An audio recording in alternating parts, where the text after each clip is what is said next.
Good evening, everybody, and welcome back to another adventure. This is episode 2.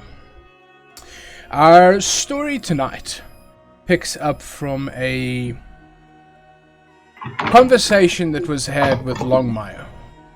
He gave the group a ultimatum, and they chose to rather conform than to walk away. Their confirmation, however, has now cost them a trip across the ocean. A one-way, by the sounds of it, trip across the ocean. We pick up with our brave adventurers being aboard the mighty vessel, the Wacky Mistress. And on the ocean they go. The sails roll out, and soon in their rear view they start seeing King's Road start fading from view. Soon enough, it is only blue ocean that surrounds them. As the high point of the sun starts to move across the ocean as the ship sails across the waves. What would you guys like to do? The DM has a note coming from the mountains. I don't have sea legs. So this is bad Neither for you. Neither does Gronk. We're about This to is find gonna out. be Good. a first time for Gronk. We're going to find out if Drangus has. Okay, I'm good. so the ship is sailing. It is a very calm sea, surprisingly. There's a wind blowing, but the waves are more just doing a gentle rock on the ship rather than a plummeting up and down of the ship. Everybody seems to be quite calm and relaxed on deck. All of the people, the deckhands and stuff, are doing what they need to do. So, the ship is yours to explore. We'll start from the top. Beldam, what would you like to do? Who else is on the ship? So, it is just the party that you went with and the crew of the ship. There's no other person that actually set sail with you. There's no other groups that came with or anything. And going, when you guys were standing there where they were loading the ship, no other cargo was loaded other than Kit's carriage. And a coffee machine, I hope. Yeah, the coffee machine was indeed loaded. Cold pressed coffee machine. Oh, Nice. I think I'm just gonna take a walk around the deck. I'll just look around. Fantastic. Gronk will follow Baldum around the deck as well, but he's staying to the inside of Baldum, staying away from the water. Okay, so you walking more into the deck side rather than in the actual railing of the ship. If it's not a very big ship, Gronk would have like his hand on the mast and like slowly just slide his hand around as he's walking around. He's not really leaving the main support. Okay. No problem. So you're gonna just follow Beldam around like that, just having a look around the ship. Drangus. Well, I'm going to go and see where I can set up my cold press coffee machine. Get the equipment prepared. With you guys being placed on the ship, there is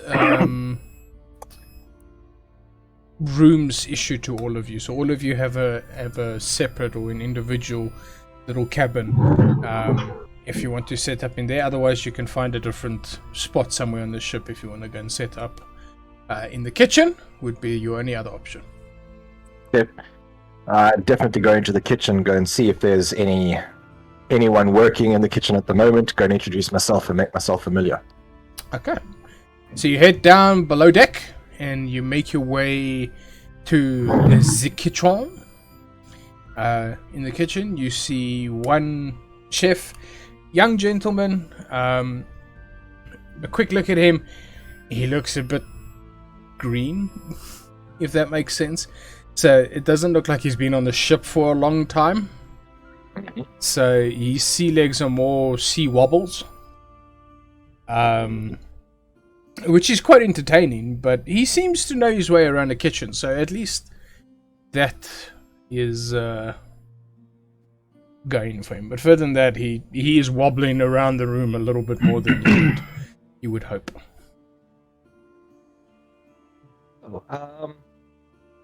I'm Drangus.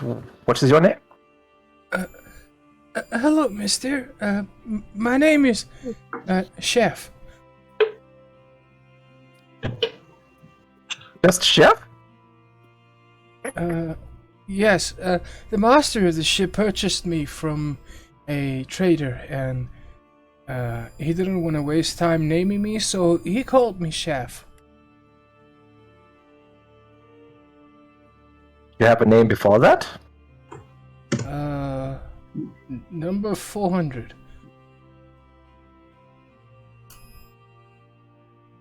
Okay. We've got some time. I'll talk to you more about that later. But please don't tell anybody that I was a slave before, because the people around these parts don't take too kindly to that. Okay. I noted. I will take special care of that. Thank you. Who are you, sir, if I may ask? I am one of the party you guys are taking to First Bay in Estat. I believe they said the fat one is called Drangus. Is that you? That is me, yes. I am Drangus. Well, pleasure to meet you, sir. No offense, but you are... No, none taken. You are rounder than the rest of us.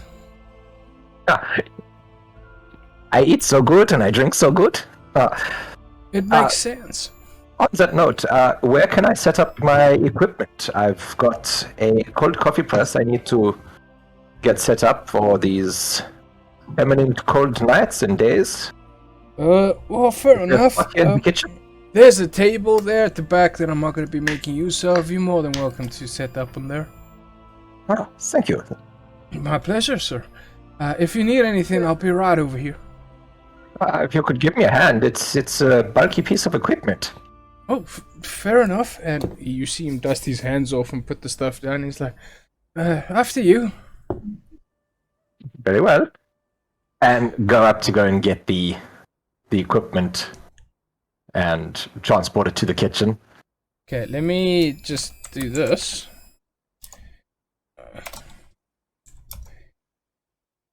He rolls a 12 on the strength check to help you carry the things, so you get it moved without dropping it, but it is a slow process. But we're going to leave you while you're with your transportation happening, and we are going to turn our attention to Sir Drath. Unfortunately, there's not much to see unless you want to see on the edge of the boat, hanging there by a thread, just making sure everything in my stomach is out. You're busy relieving thy stomach contents. Yes. Fantastic. Cool. We'll leave you there, throwing up. And then we turn to Kit. When we were choosing our rooms, I made sure to choose the room next to Beldam. Fair enough. And I checked the wall between our rooms for any slits, any holes, anything that I can hear into his room. Investigation check.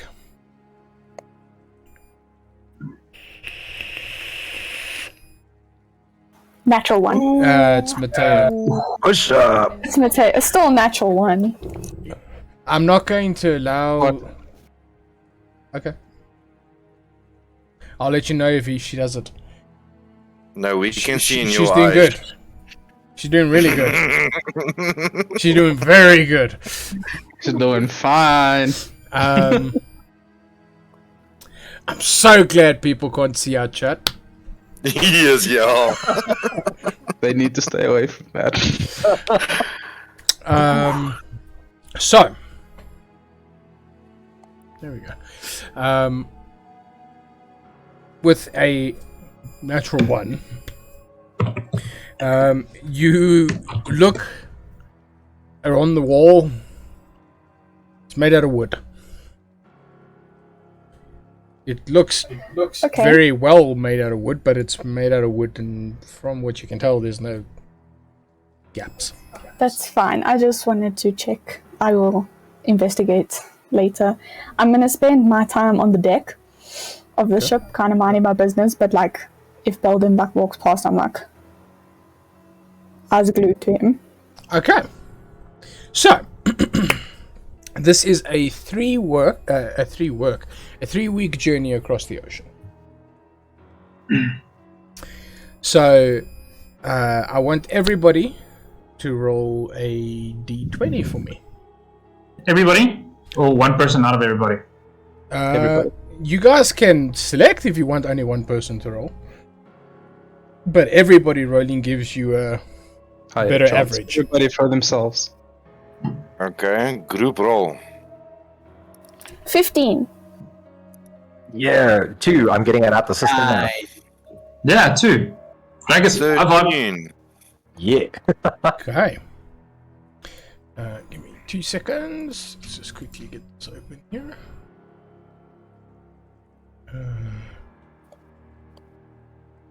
Okay. That would be a 13. Nice. Okay. Cool. So I hate that little giggle. the first week of the journey, with all of your guys' happenings, you're drinking coffee here and there. The first week goes off without a hitch. The vibe on the boat stays good. All of the deckhands seem to be happier being out on the open ocean. Sleeping at night becomes interesting. It is a very chilling feeling that at midnight the ocean goes still. Now, the one night when the ocean goes still, the captain is standing on the deck. He would tell all of you guys that there is a legend that during the day there is a spirit that moves across the water, and when it moves across the water, it creates the ocean swells and waves and things that make the ocean be the ocean. And at midnight, the spirit lifts from the water, and the water becomes a mirror. And he says, but I mean, that is only a wives' tale, of course.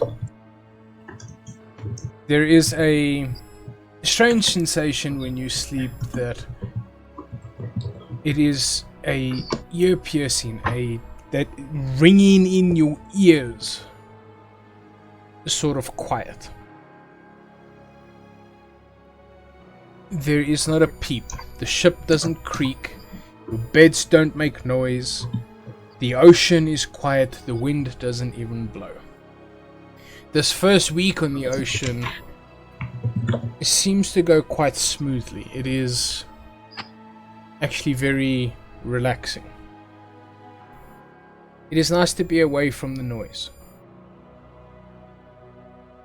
It is also very strange that no matter which way you look, all you see is ocean.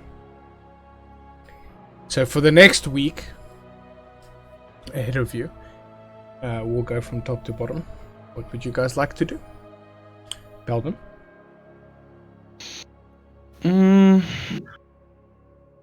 I just wanted to know, so where we're all sleeping, how does that look? Like, is it rooms closed off, or how does that look?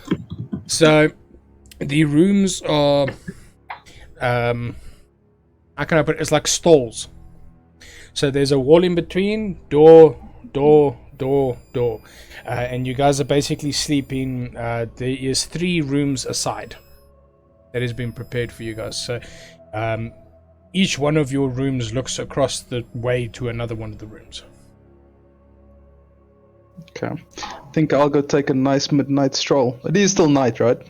Now when we pick up, it is going to midnight. Okay, I want to go take a stroll on the deck Okay. and just observe the night. Cool. Do I see anything out of the ordinary or... Roll a perception check.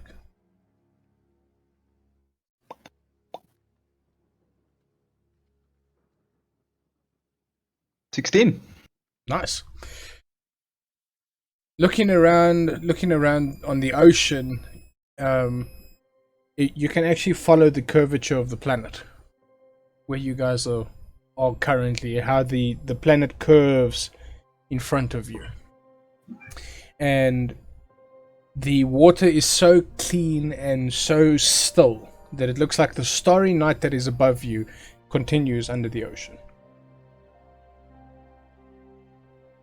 It is when you watch it a bit longer that you realize the movements of the stars in the water and the movements of the stars in the sky don't correspond.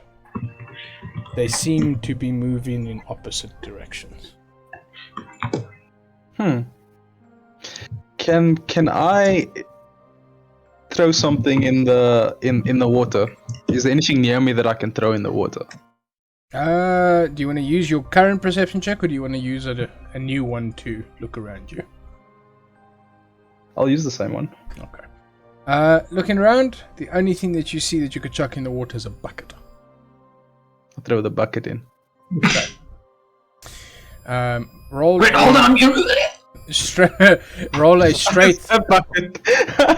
a straight strength check for me. Okay, 14. Nice. You take the bucket and you yeet it. And it hits the water and all the stars in the water scatter. As the splash happens, one of the deckhands goes and he grabs your arm. He's like, why the fuck would you do that? I thought I saw something strange. I guess it was my imagination. You see him go to the edge and he's like, he means no offense. And as the water starts to ripple from where the bucket is, and it starts to come into that calm, still sheet, you see all the stars and stuff lining underneath the water again. Now, who may I ask are you apologizing to? The ocean.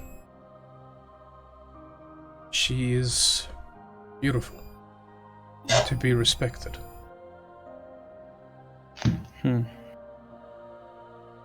Okay, then. And I'll just walk on. As you take your turn, with your passive perception, you'll see that he's gone down on his knees and he seems to be saying a prayer over the water. Do I hear what he says? You don't. He's saying it in more, basically like in his hands, Oh, yeah. hushed tones. But he is kneeling, head down, looking over the water. Okay. I'll just carry on and walk along the edges of the boat Cool. for now. Mr. Crunk. Grant would like to ask, is there some windows in our bedrooms looking like port windows looking out of the ocean? Every bedroom has a port window. Is it like a balcony window, like No. the captain's It's- quarters, or is it's it just a window? It's just a window for you to be Porthole. able to open. Big or like a plate size? Like a porthole? Like just a normal as porthole. It's about a plate. It's not big enough to climb through. Okay. Grunk will then, over the week's time, every night, like kind of slowly go closer to the portal and like have a look out of it, and eventually get some guts and take a stroll. Not necessarily with Beldam, but if he's doing his thing on the front half of the deck, I will be on the aft. Just trying to get comfortable to the railings of the water, trying to convince myself it's okay. and then actually stand there and take in that calmness that Krank is not used to noise. No noise. Okay. Roll a perception check for me, please.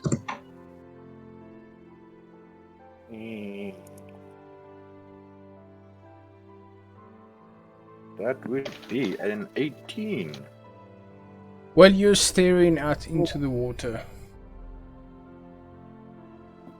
you saw the same image. The starry night sky with the mirror finish of the water. So when I Except- see that, When you look at the water, you start seeing the stars make the shape of an island.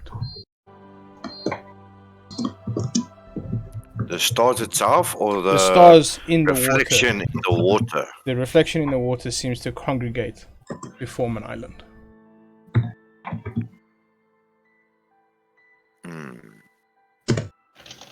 So I'm just thinking, would Krank be smart enough to actually picture that would mean something? Or, ooh, this looks pretty.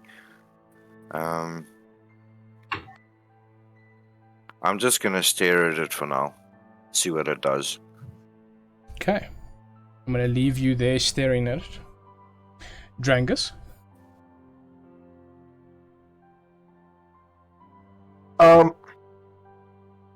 Aside from the brewing, playing with different combinations and things in the kitchen, I spend quite a bit of time writing. Okay. Spend time out on the decks during the days that pass. Spending a lot of time in my scrolls, and also just drinking a lot of wine, drinking ale from the barrel that we bought, Okay.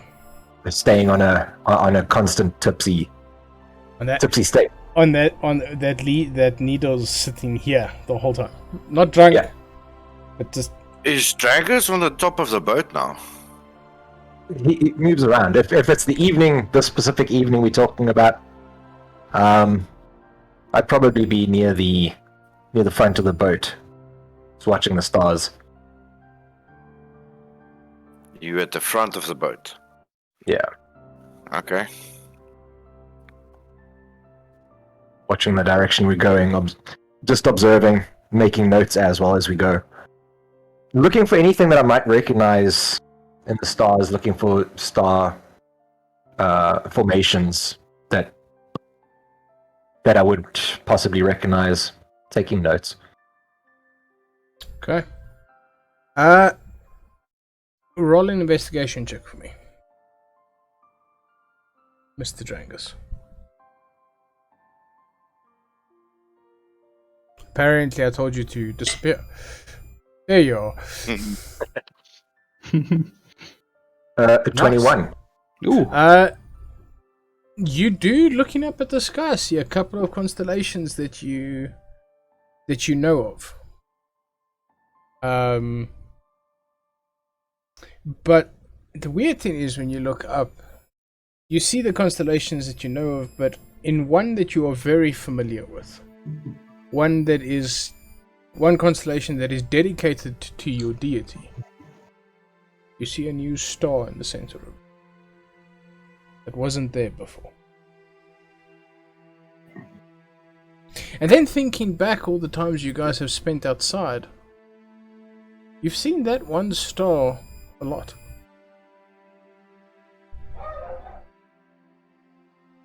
It seems to be following you.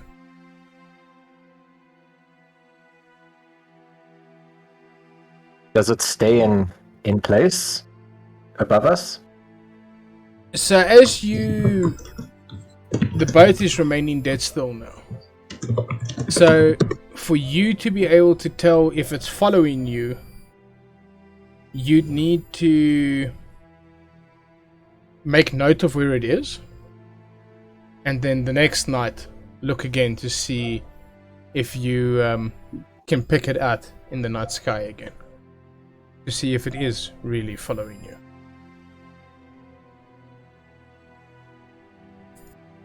Very interesting.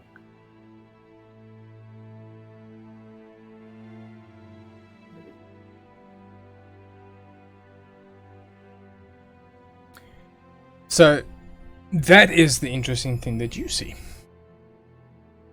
Very wise idea for looking up at the sky. Drath? So obviously taking 2 to 3 days just to get my sea legs up and running, trying to get myself more stable. Then gradually building up the confidence, getting closer to the rails or just running around. What's the length of the ship, more or less? This is 100 foot. 100 foot. Okay, so then I would eventually start walking on the rails, on the side of the rails, and then eventually start running on the side of the rails, getting myself completely used to being on a ship. And at any given moment, I'll be able to react to anything. So if the ship does turn and tumble. So at nights, I would take time to first get used to it. So if the ocean's calm, I'll get used to the actual boat. And then during the day, I'll start doing the same thing, running up and down the ships and eventually running on the rails. I'll also see what the deckhands are doing. So if they're pulling out sails, I'll see how they're pulling out the sails, what type of knots they are making, try and see if I can pick up small things. I tell you what. Roll a wisdom check. Or intelligence check, sorry. Intelligence. Can you do it with advantage? Because when you got to me, I was going to say that I would have helped him with that kind of stuff. Okay. Cool.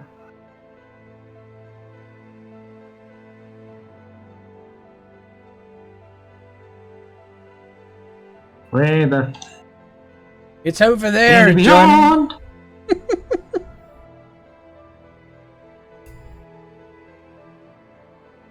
Nice.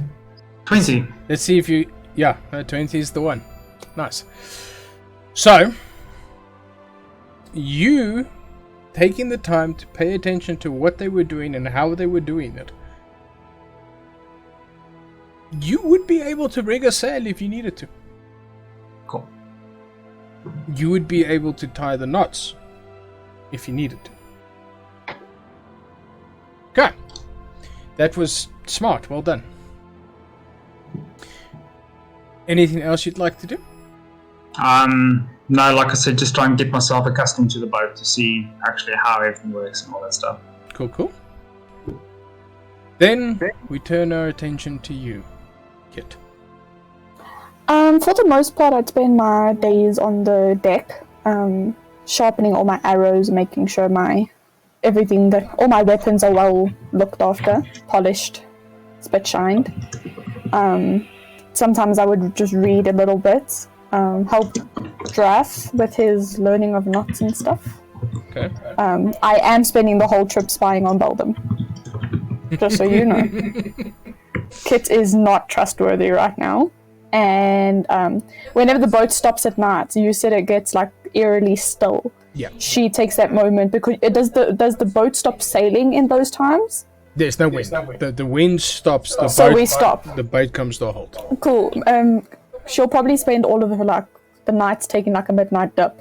Like she'll swim under and around the ship for a while, just kind of spreading her legs a little bit because the boat is huge for some people but not so big for her. Okay. So she will spend her an hour swimming and then she'll spend the next hour flying about, just kind of keeping active, lunges, all of those kinds of things. Krunk, just for flavor, every time she jumps into the water, he gets like a mini heart attack looking at her jumping into the water. He's fighting out of his bracket. Okay. Reindeers do well with cold, so even if the sea is cold, it doesn't bother her much. So, on this particular night where you see Krunk staring into the water, do you jump in? Yeah. Krunk will follow her with his eyes. You watch Kit. I'm not specifically going for whatever he's looking at. I just assume he's fascinated by the beautiful water. because Crunk is generally fascinated by sparkling things. Small things, big attention to Crunk. So I would just kind of... Okay. So, Crunk, you watch Kit jump over the edge. Hmm. Obviously, she makes a splash, right? You land in the Yeah, water, Shh. Professional diver. and you dip underneath the waves. You look up. The water's not letting you back up. You know that's my biggest fear. How dare you? No matter how hard you swim, the water's not letting you back up. Is it when I go... Okay, hold on. Is it like I can't swim back up? Like if I'm swimming up, it twists me around and I'm swimming down? Is there like a thing of ice? Is there a barrier between me and air? Like what's the situation? As you swim, it feels like you're just not getting any traction in the water. It feels like you're not moving. So I'm just kind of floating. Yes. Does Crunk see panic in Kit's eyes? As I don't know if I panic yet. As she jumps into the water, Crunk, you see the stars flicker, and Kit disappears. Like, You see her in the I water. see You see her form in the water, and then her form isn't there anymore. I've been on trained in no- situations like this to not panic, right? With my training. Yes. So I'm gonna calm, not move my body too much to preserve as much oxygen as I can, and kind of like look around, try and make my bearings, and keep my breath normal. If I'm holding my breath, but not like... This is the weird thing. As you're holding your breath under the water, you breathe. And the water fills your lungs. But it just feels like you're breathing. But I can't move. But you can't move. Crunk will Okay. very subtly, loudly, inform. Very subtly. Yes, he's not gonna like panic and go bananas, but he is gonna have a look at who he sees around because he's not aware of how water works and all swimming and all those funny things.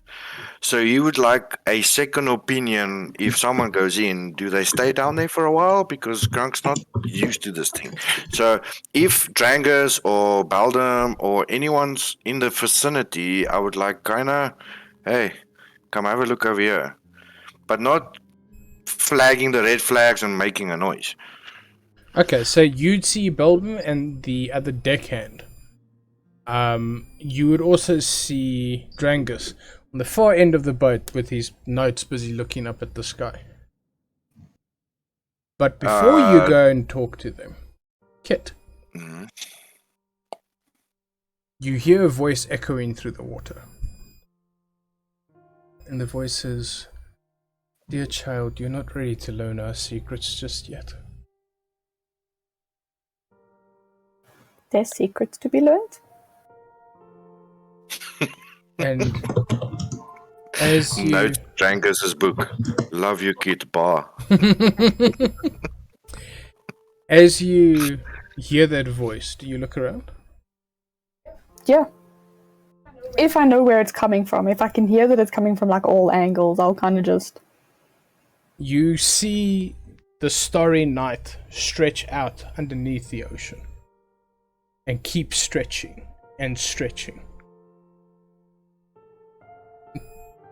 Tilting your head a little bit more to the side, you start making out towers and buildings and roadways. Like at the... what would be the ocean floor. What would be the ocean floor? I was just taking a midnight swim. I don't mean to intrude.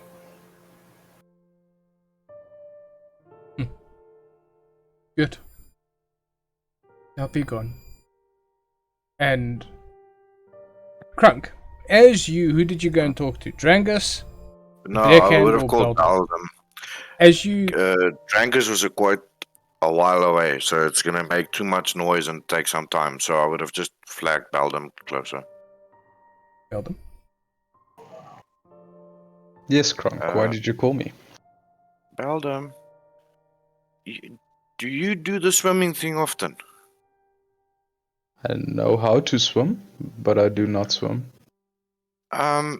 When you go under, do you like kind of stay there for a while, or do you come up after a short period? Depends why. Well, Kit kind of dived, and she kind of stayed under there for longer than what I can breathe. And it's getting to me, and I just want to know if that's like normal, or should I like, hey guys, Kit's gone. I'm not sure.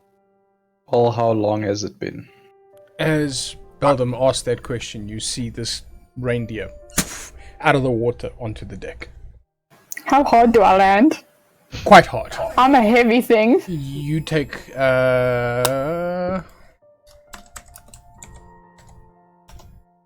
4 points of bludgeoning damage as you hit the surface of the deck. Fuck!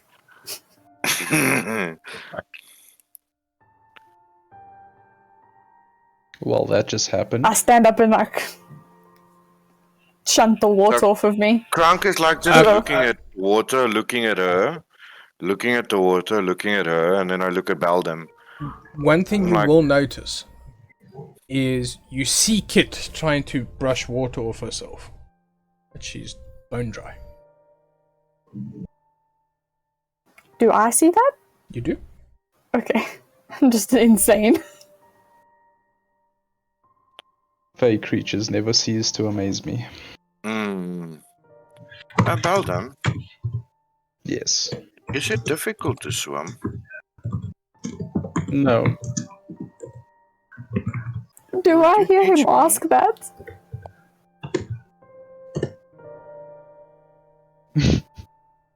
Mm-mm. Guys, serious, come on.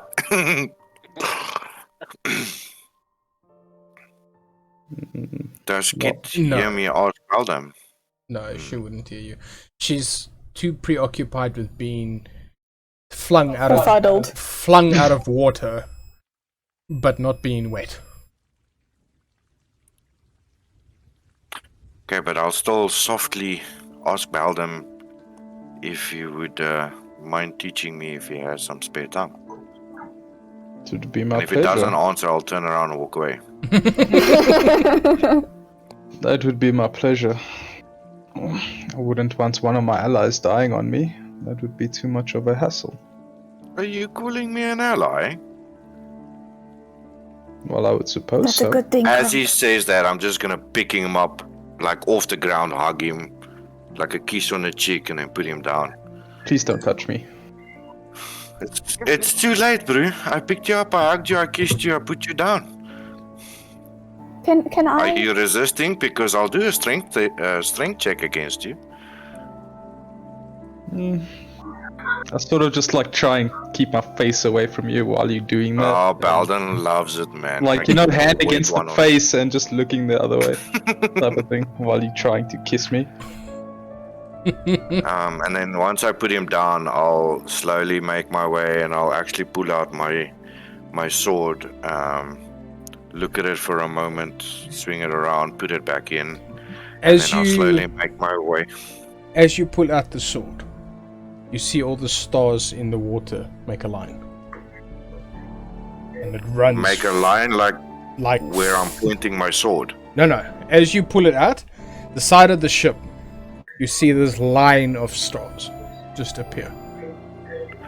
Well, do I really see it? Because I'm looking at the sword. Oh no, you would see it because all of the light from the ocean just becomes a line, so it becomes very attention grabbing. Everybody around you would notice it too. Well, that's new. So I'll take the sword, put it back, and then hold it. Just look at the stars. Do they move? All of the stars go back into their normal pattern. So I'll pull it up slowly and look at the stars. Nothing happens. Did I'll anything pull it happen out to the stars in the slowly sky? again. I was gonna ask the same thing. Nothing happened. And then I'm gonna put it back and walk. when the sword was fully drawn, when all of the stars aligned, that star you were looking at, Drangus, went dull.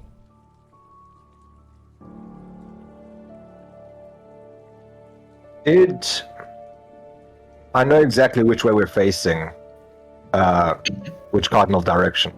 Yeah. Did the line point in any specific direction?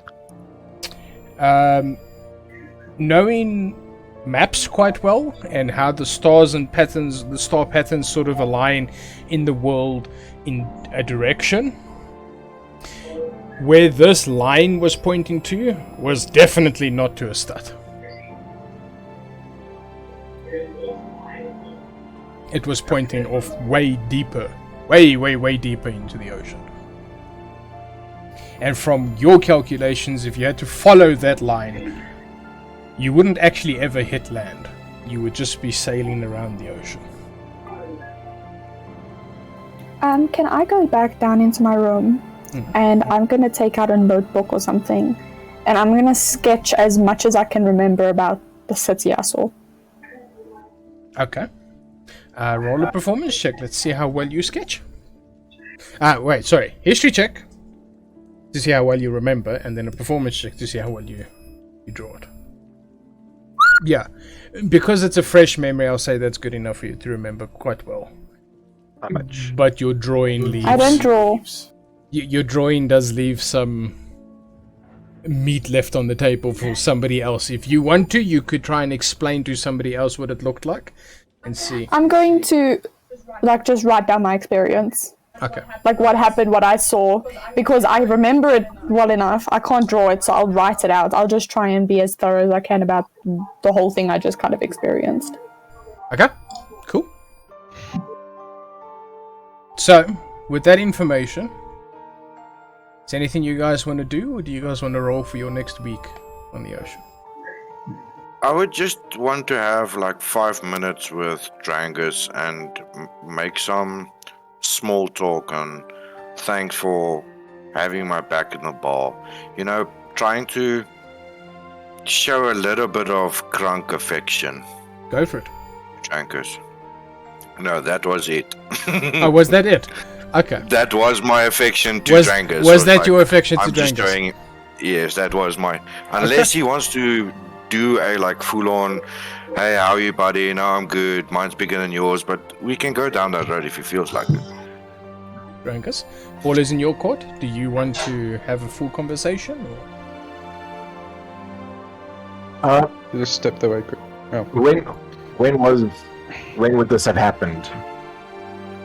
This is when I pulled the sword and the stars would have aligned. I was on my way to walking to the front of the ship because you were in the front taking notes.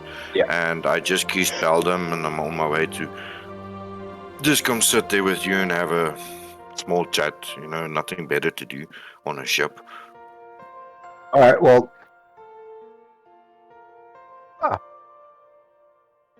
No problem. I just did what I needed to do in the moment. I don't even think I knew what I was doing. Or are you talking about when we had those drinks? When you put me on your arse. Ah. And I hand him a bottle of wine. Would you like something to drink? I'll have a drink with Drangus. And yeah, I don't say too much either. I just sit there and drink with him, carry on watching the stars. Okay. Fair enough. Then I need all of you to roll d20s for your next week on the ocean. 3. 16. 14. That would be a 3 for Krunk too. Natural 20. Ooh, natural 20! And got his sea legs. I'm gonna take away one of your, I'm gonna half your Your push-ups. push-ups. Thank you. Some of them, you mean. Wasn't he at like 600 already or something? So, this next week, on the ocean. The sailing goes without issue. Some of the deckhands actually take some time to catch some fresh fish on one of the routes that you guys take. And that night you guys ate well. The chef really is skilled in the kitchen, and this is some of the best fresh, caught out of the ocean fish you have ever tasted. It was falling off the bone, buttery fish. If you caught chickens out of the ocean, I'd be worried. Water chicken. Wow. Yeah. That's what Grant's gonna It's call like them. chicken. It's a water chicken. It's a water chicken. And it is refreshing. The food that you guys have been eating has been really refreshing. And it's about 2 o'clock in the morning. You guys have all went to bed. And you're used to that quiet, that stillness that rolls over the ocean.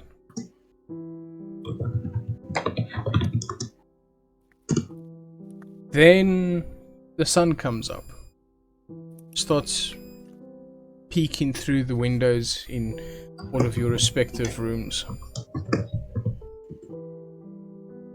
And when you guys leave your rooms,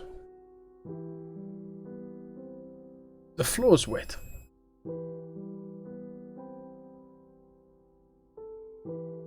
Wiping your eyes out to look a bit better, the floor's covered in blood. And you see Deja vu. you see the blood running down the stairs from the top deck. I run upstairs. I Do we all smash the notice this, doors like, to together, make the though? biggest noise I can to get everyone's attention and run after Kit upstairs. You all notice this together. Running to the top, to the deck. Bo, I've got a arrow knocked. I'm running down to check Out all of the the- cabins. As I get on the top stair, blades out, I'm right next to Kit. As you get to the deck, from all of the beams and all the ropes are hanging the crew. Their hands bound above their heads and their throats slit, all hanging from their feet. How high are they hanging from? So from the rafters of the sails, so quite high, like 20 feet up in the air. The bottom bar of the mast. So this is a 2 sail ship. So Okay. on both masts, you see them hanging, in the front and the back of the ship. If I check the horizon, if I check Yeah. the deck itself, if I just had to do a Stop quick scan, scanning do I see immediately anything? around us. Perception checks, both of you. Or one with advantage, you choose. When Crunk comes up a little bit later, he's still trying to make heads or tails of it. He sees this. He just hangs over the end of over the side of the ship and hurls. Okay. That would be a 10 from 19. Gronk. Quick scan of the horizon.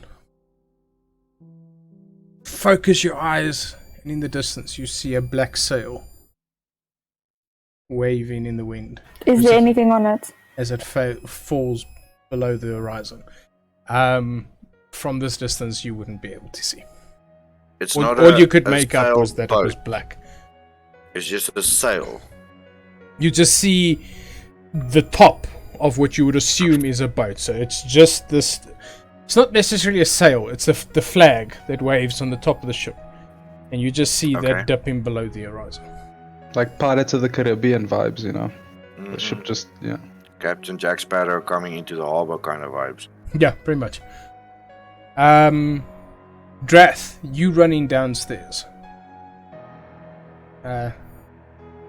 What you find downstairs is that all the crew have had their throats slit in their beds.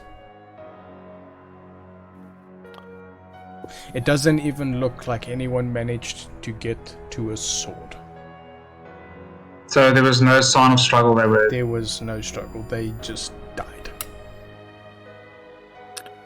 Just for flavor, Grunk, out of habit, would have climbed some of the mast and then started cutting the rope so that the bodies would fall to the floor. Okay.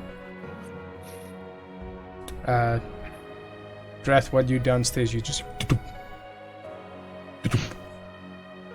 As you can assume, somebody's busy doing something upstairs. Okay. Those of you looking around the deck, you don't see the captain. His body is not hanging. I Is see the Was captain there- quarters on the top floor or is it bottom The floor? captain's quarters is in the top floor. Is Chef hanging from there? He is. No. Is there a cubby below our rooms, or was it deck and our rooms? So it's your rooms, and the deck below is where all the crew's quarters.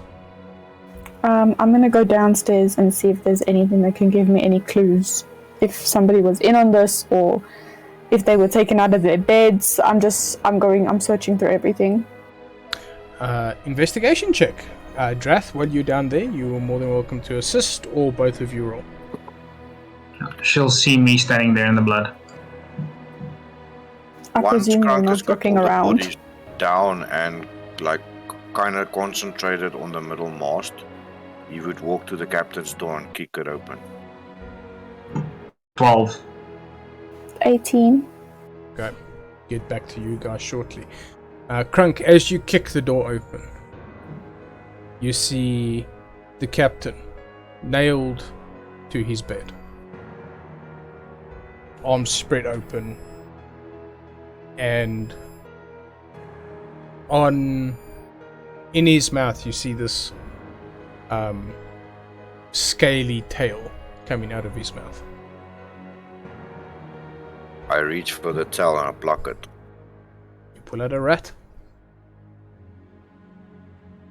I chuck it out of the window. Is the window open?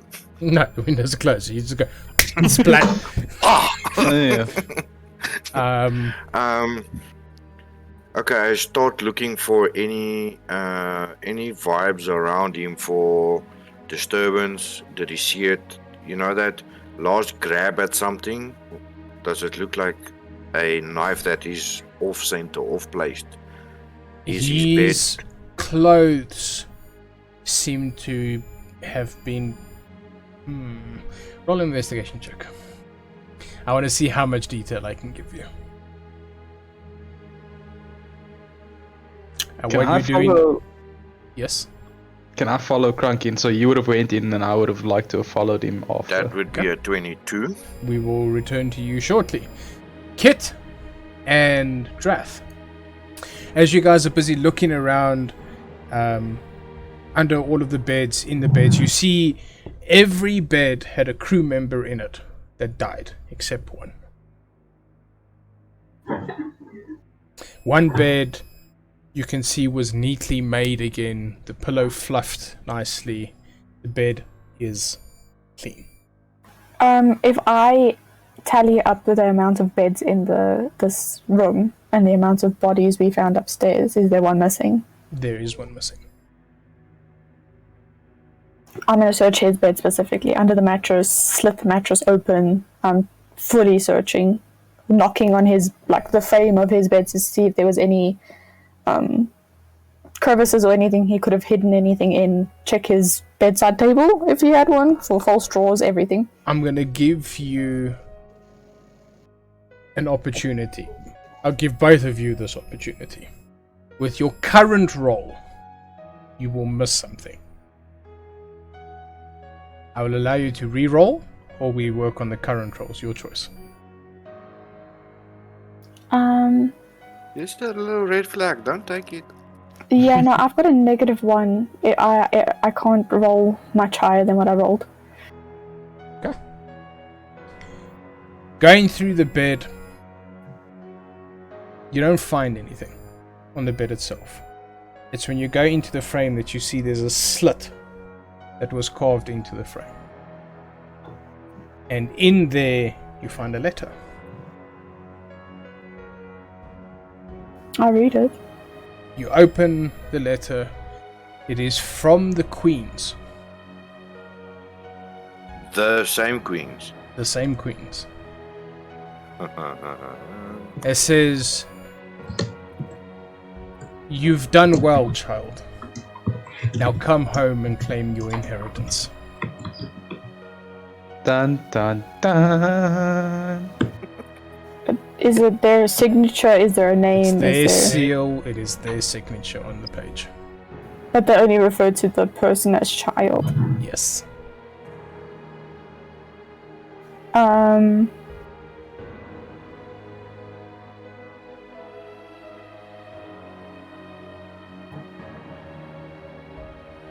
Fuck. And also, with a 19, you'd get this. There is 2 gold coins in the slit as well. And they are marked with the sigil of the god of death. I am going to take the coins and the letter as it is and like push it into Draft's chest, but like kind of with enough force that I kind of do push him back, and I'm just gonna go upstairs. Drath, and you react to this? I'll just take it. I'll take the coins, and this doesn't obviously make sense to me because I don't know the god of death to claim lives or to be able to be bought easily. So these coins will be very significant to me. I would keep these coins close to me. I would inspect them. I would go over each and every piece of detail on these coins. Having seen when gold coins change to the ones that purchase your access across the river, these coins seem to have been hand carved compared to those. Okay, so these were man-made. These weren't These were men. magically made. Can I ask something? The coins, aren't they usually silver, not gold? Depends on where you come from and what you do with them. Okay. It depends. Yeah. Let's just put it this way: you don't want silver coins. Is that like your value, just a little bit outside meta knowledge? Yes, Is that your value of your soul, so to speak? basically. Silver coins won't get you across the river. Kit's gonna go upstairs to the deck, and she's gonna start just like manning the ship, getting it going again. But she is not talking to anybody, and if anybody looks at her, it's very obvious that you should not approach. Danger lurks. When you get upstairs, you're looking at all the rigging and stuff that Crunk cut to get the bodies down. It's going to take you a good 4 or 5 hours to get all of the I'll rigging start on that. redone to be able to head the sails down to move the ship. I do that thing where you kind of throw yourself into the work, and it's very obvious that you're pissed the fuck off. Okay. Returning to Crunk and Beldam. Drangus? Sorry. What have you been doing, sir? Drinking. Yes. It's a stressful morning. Would Drangus would have, being his friendly self over the previous weekend a bit, made a point to just chat to everybody on all the crew, just generally get to know them, chit chat. Would I have noticed that anyone specific is missing? You wouldn't, because all of the crew seemed very friendly to you, but this guy that's been missing, or girl, you wouldn't really be able to pick them out in a crowd. So you won't be able to say this specific face is missing, since all of their heads are missing.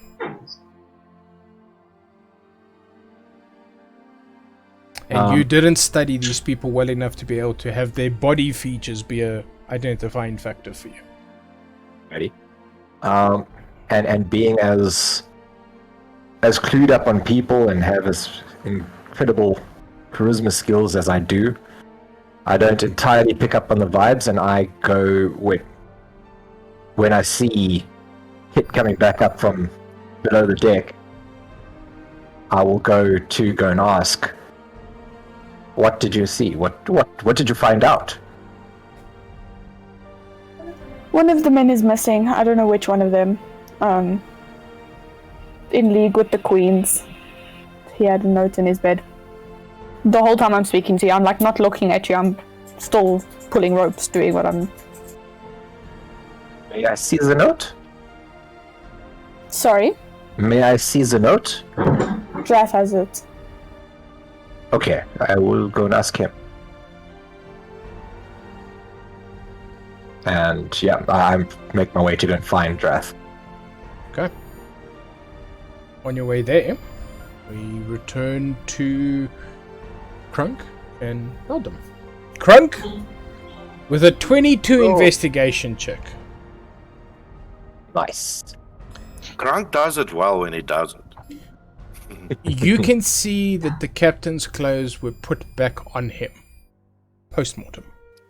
Like, staged. Yes. And you would notice that when the captain was around you guys, you saw that his jacket was a Empire jacket, and the buttons were made from silver, actual silver. And being on the ocean, the salt air actually started changing the color of the silver, so you knew from the way that it looked, the patina on it, that it was real silver. All of the buttons have been cut off his jacket. I look on the ground. Do I see any loose button lying around? Looking around, nothing. You do, with a 22, see a strand of hair.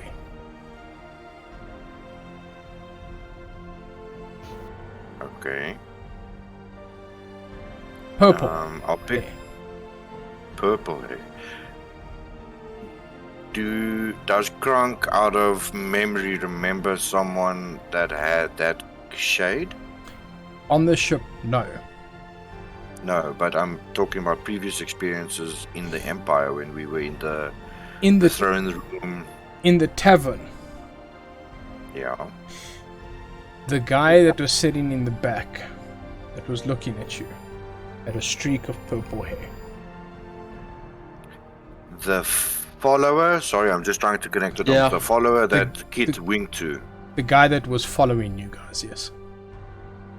Okay, so as soon as Kronk makes that connection, I'll nudge Baldwin and tell him exactly what I experience, what I'm seeing, what I'm feeling, and notes on the buttons being cut off, markings of the Empire, the hair color, the guy that I remember. I'll give him all the info. Okay. Perhaps we should share this with the group.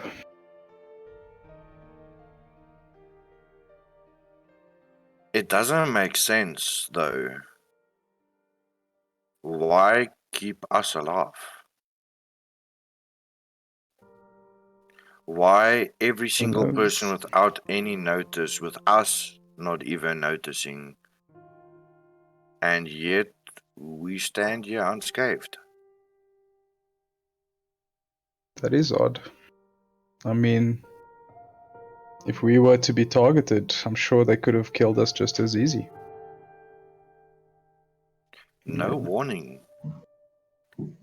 I was military trained. I was kind of sleeping with one eye open, you know what I mean? But nothing. I didn't hear anything or see anything strange either. And had the time to put on the captain's clothes after cutting his throat. Can we check his body? I want to check his body because I know Kronk obviously would have told me that the clothes would have been put on after. I want to see if anything was done to his body. Okay. I would assist him in that. I'm not medically inclined or Yeah, whatever, yeah. but What do you want? Is it a investigation or So medicine it'll be an check? investigation check because you tripping him. You're not checking if you can resuscitate him. You literally busy investigating his body. With advantage, right? Yeah, I'll Krunk said give he's the helping you. advantage. 11. Nice. You get his shirt off, jacket open, and you see that his heart was taken. Big, empty hole. I kind of Did like you step to the cut or, side. like, Well, there's a rip? hole. Is it like a clean hole, or was it like something, got Like torn a out? surgically removed, or fuck you, I'm taking your heart. Sorry for my French. It looks like it came out from inside. Even worse. His chest is not ripped open, it is not cut Ejected. open, it was pushed out. Ejected. Okay. So all his rib cage is bent outwards. I wish I knew how look to do over at that. Beldam and ask, do you have this under control? I need to get Darth. We need to perform the ritual immediately. And think that's a right good idea. there is a good place for us to have a short break.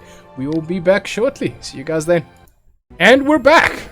Sorry for the long wait. We had some technical difficulties with my camera that we wanted to quickly sort out, so I will no longer disappear on you, which is a bonus. But, having left off our amazing adventurers, Krunk was on his way to go and find Drath. Kit was busy rigging the ship. Beldam was busy staring at a dead body and investigating a room. And Drangus was not aware of the fact that Kit was not okay. So, we continue the action with Krunk finding Drath. You have the floor. Brother, You'll just find me there in the cabin crews, starting to find the bodies, like easily more accessible, like taking them off the beds respectively, piling them up on the sides, or easily take them up to the deck, so we can perform rituals and whatever. I'll walk up behind him and like give him a light tap on the shoulder. He knows the tap. And then I'll start carrying the bodies with him, aligning them, starting to put them in a pattern, and then, yeah, we're gonna start our ritual. Your ritual requires a fire. Okay, so obviously we'll have to figure out something else because we don't want to set the Exactly. boat on fire. So we'll do a ocean burial. Krunk would have noticed it halfway through building a pyre on the boat. He's like, wait, Wait, this whole Yeah, thing is some made out of wood. no. Yeah. So we'll do that more ocean burial style. So each one of them would be, well, I don't know if there's cannonballs or anything heavy on the ship. Yes, the ship is armed. There would be cannonballs. Okay, so like we'll tie up maybe 4 or 5 bodies and then set a cannonball in one of them, have them sink to the bottom of the ocean. What we'll do from Krunk's side is he'll take some of the bed linen and we'll actually Wrap fold them them now. closed and in a preserving sense. And just before we're gonna fire them off, I would look at my brother and I'll take out my coin purse and I'm gonna take out all the gold coins that I have as a ritual, and I'm gonna put them on the eyes of the. They don't have heads. Oh yeah, that. Shit. Okay, never mind. Krunk missed that. Okay. So, you guys take the time to send these guys off to be with death in the afterlife, sending them ways of the ocean. It is quite a sight once the last body dips beneath the water.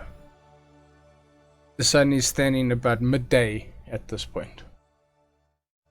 Kit is still terribly busy with rigging the sails and all of that. And then you sit at this moment where there's nothing more to do. You've evicted the previous inhabitants of the boat. Just a note, we would keep the captain. We would have to store him somewhere cool, but we would have to keep the captain. Okay. He needs a proper burial. We need some evidence that we weren't people killing them. Okay. So, you find a place in the boat where they store the food. Yeah, That is hopefully salted or whatever. That is the coldest place in the boat to store the body of the captain. But after that, what would you guys like to do? I'd help. Yeah. We'll pull up the heavy lines and try and knot them in the way she wants them. She's shouting orders and we just doing. Yeah, I'd want to help as well. Drangus goes down to the cargo hold to go and through the rooms, looking around for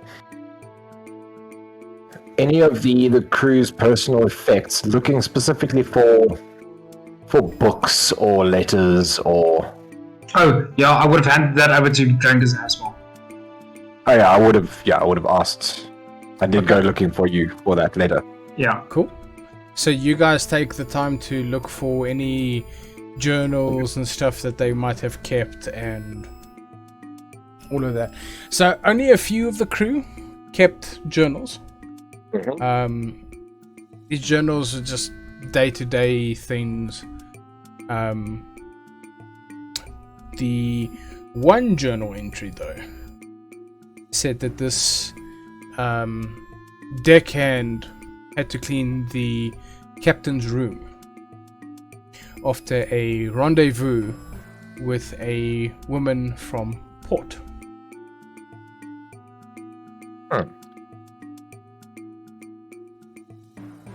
The one distinctive characteristic that they wrote down is that this woman is beautiful, but she has purple hair.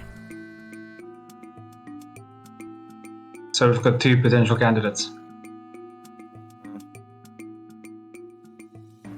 All right. And were any of them literate enough to actually read? Were there any non-personal books, reading books, or Only in the captain's quarters. The crew didn't have time to read because when they stopped working, they slept. and anything of interest books-wise in the captain's quarters? Roll an investigation check.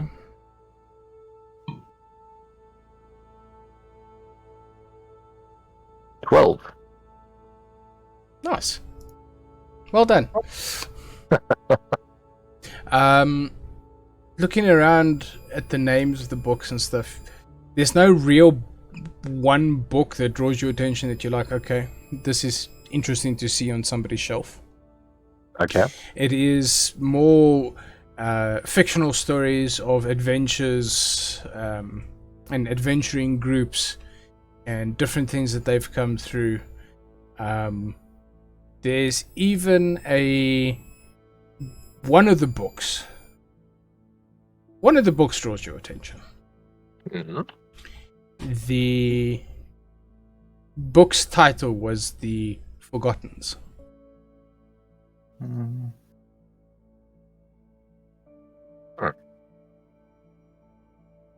I definitely pocket that. Okay.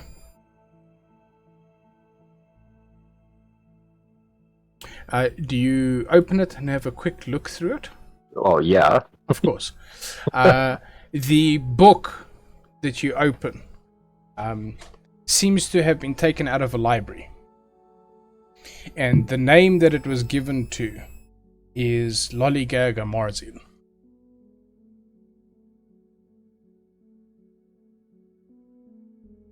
Love it. Lollygagger Marzin. Marzil. The Marzian. I wonder who that is. She sounds cool. She's a bitch.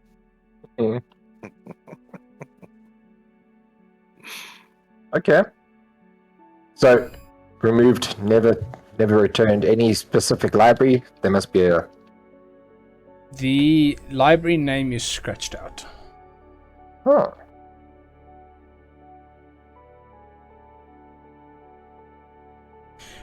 There's 3 letters that you can see though. It says Neo.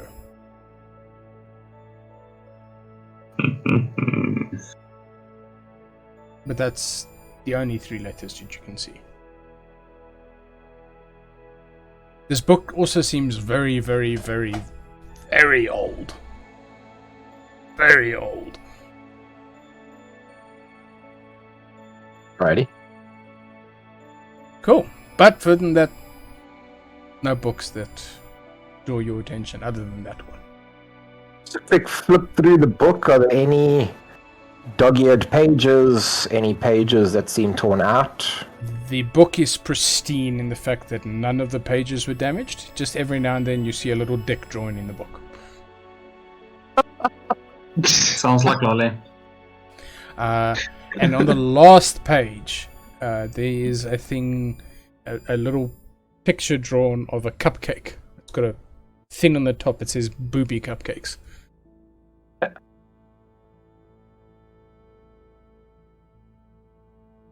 With a key ingredient, jelly beans. Yeah, that was the nipple. Ah,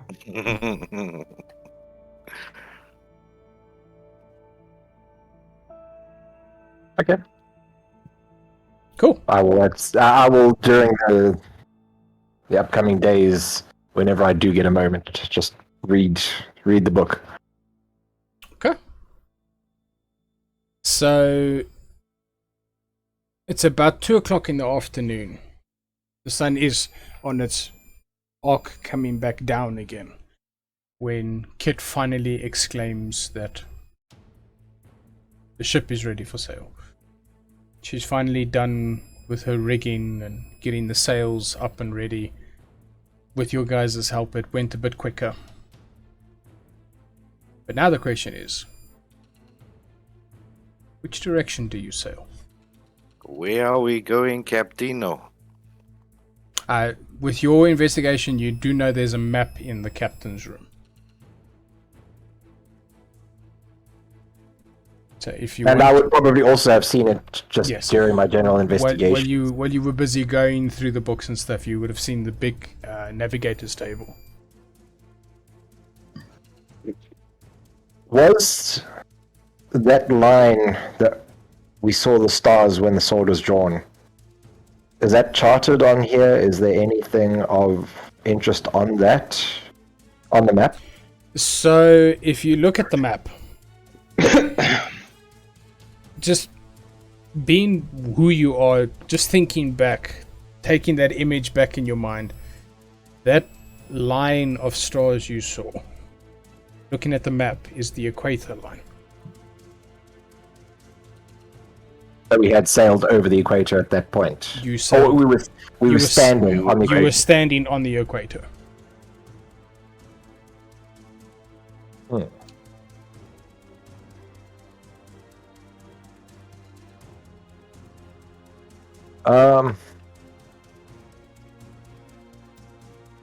Do we intend to carry on directly to Estat?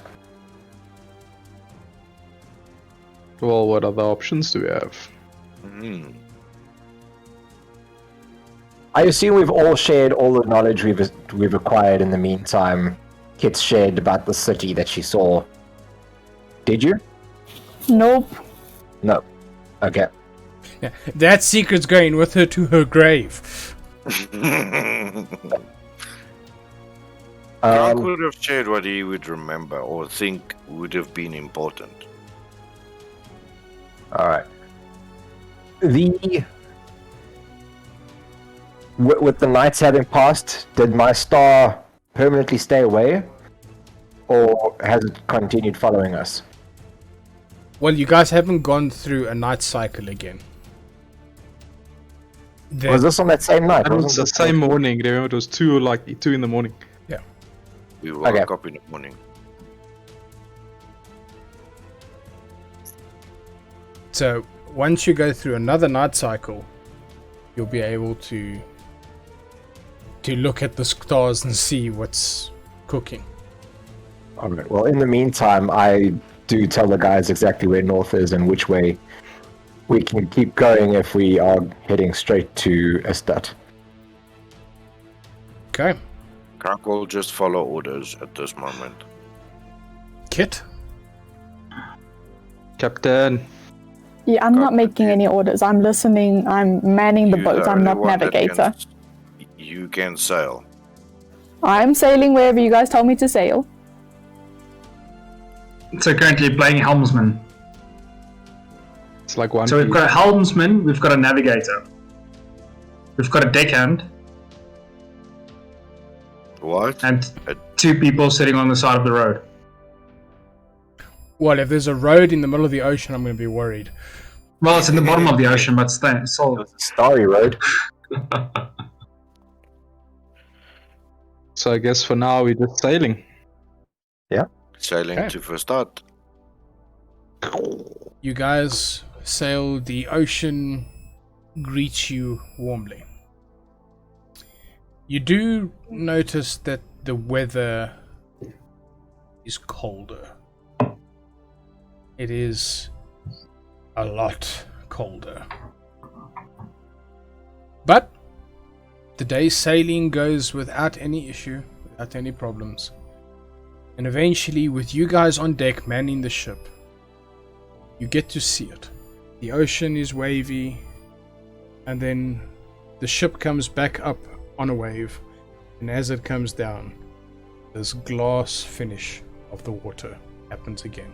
The wind from your sails drop as your sails go slack, and you feel the ship slowly coming to a halt. And this would Pull now in be the night. sails. This would be night now, right? It's nighttime, yeah. Ship comes to a halt, and that eerie silence fills the air.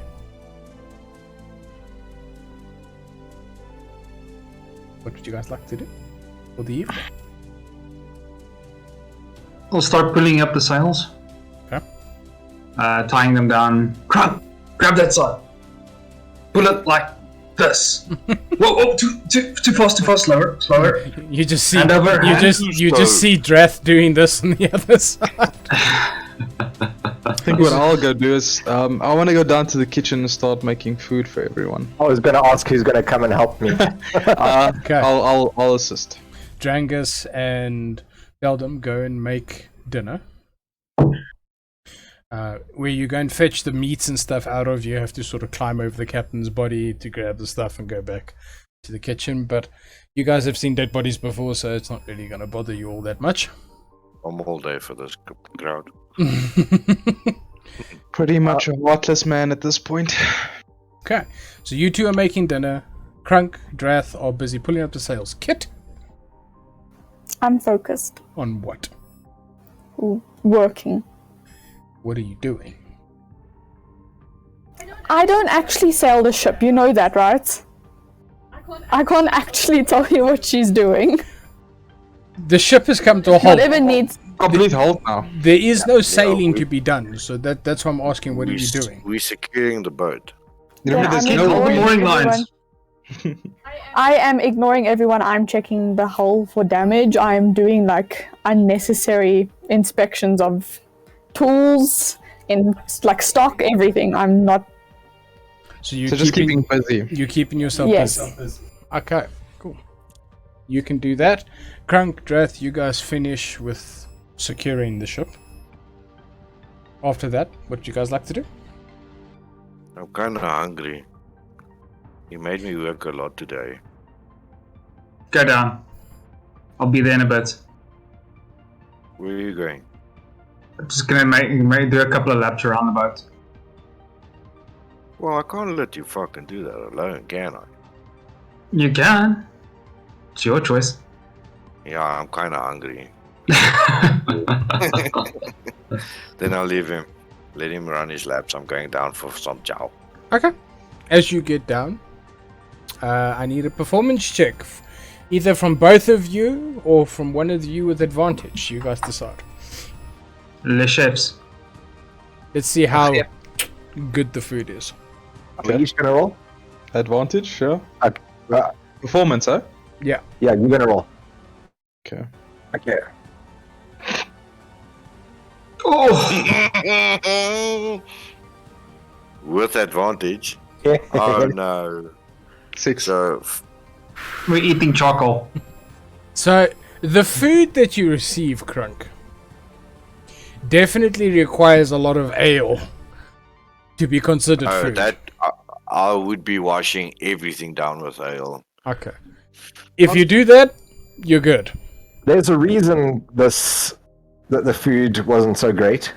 Well, there may be, because while we're busy cooking before anyone's there, I just having noticed a slight change in pattern and routine, or slight change in nature. So you were very inquisitive about my prayer time and my faith and things. I have not noticed you spending much time in prayer lately. I tend to do it in my bedroom. Not much space is here anyway. It's easier. That's fair. And not being intuitive to pick up on anything else, he just takes that at face value and carries on. Okay. Drangus actually wants to do the whole calling everybody to come and eat. And does everybody come? I'm definitely there. Yeah, There's Crunk is- ale and there's food. I'm stuffing my face already. Crunk is definitely there. Kit won't be. And Drath will come when he's done his laps. So I'd say by the time you've scooched past the ravenous Crunk that is busy just Eating charcoal. yeah, he's just using both hands to stuff the food in his mouth as fast as possible. When you get to the deck, Drath would have finished his laps. Tripped over something somewhere. I don't know where, but I tripped over something.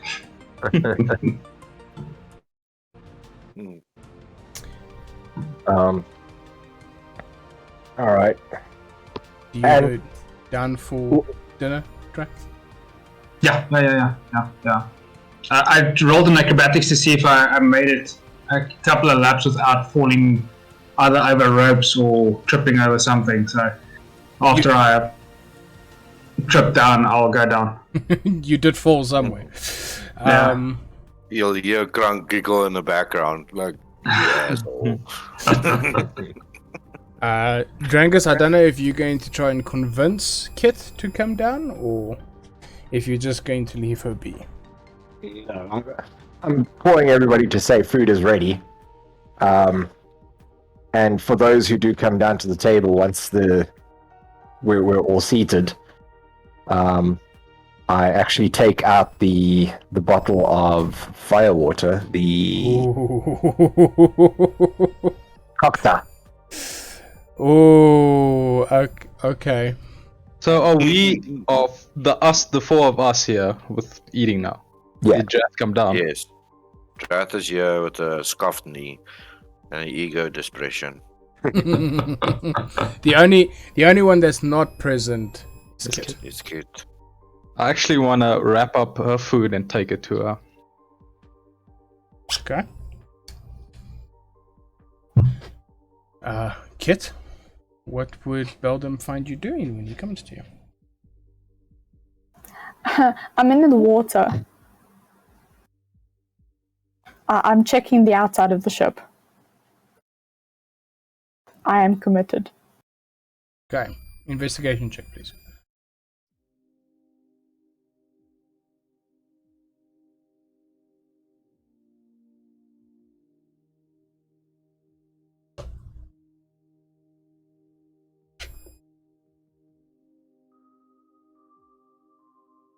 Eight. Even with an 8, you would see where another ship has made contact with yours. There's a slight dent in the wood. Is it damaged?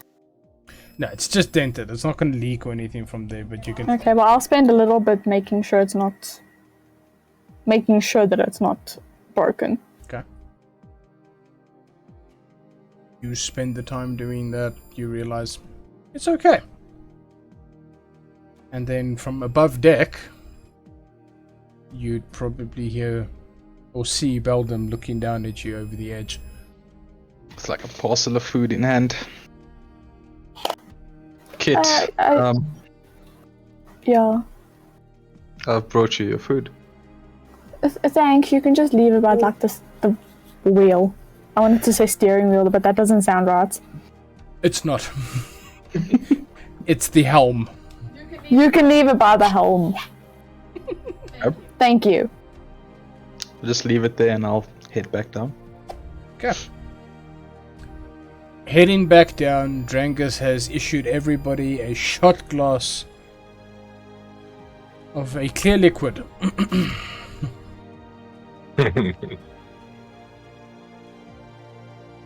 So, And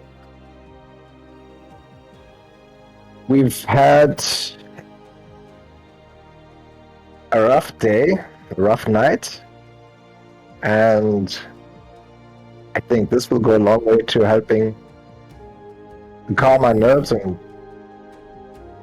hopefully let us regroup a little bit. And I take a swig. okay. Do you guys all drink together? I will, but Krank would also mention just before he swallows or take a big sip. To the ones that went, let them find their peace. And I'll chug it. There. Nostrovia. This would be the very first shot I've ever taken in my life. Okay, you, all of What your, is the drink again? all What is of the you, drink again? Sorry, Phil. What is the drink again? It's a potato wine. It is pretty much fire water. yeah, you could run a car on it. Let's put it that way. All of you instantaneously have the drunk effect on you. You are blasted. And now I'm going to say something that's going to make all of, or at least Dean and JD go, oh fuck. Can all of you roll D100s for me, please?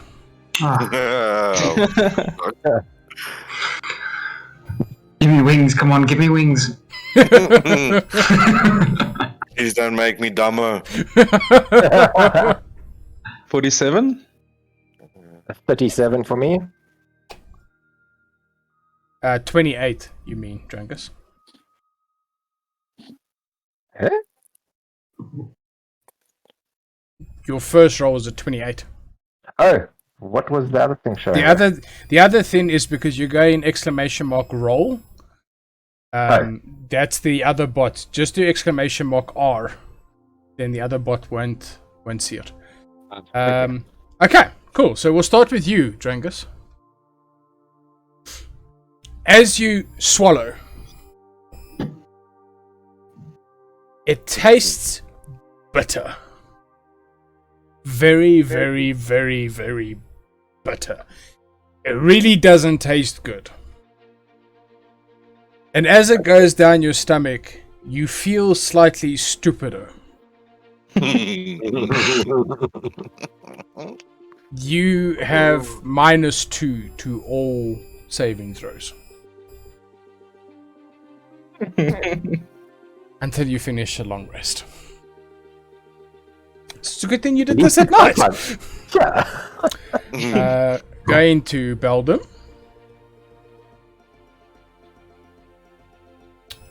Beldam, Beans all over again.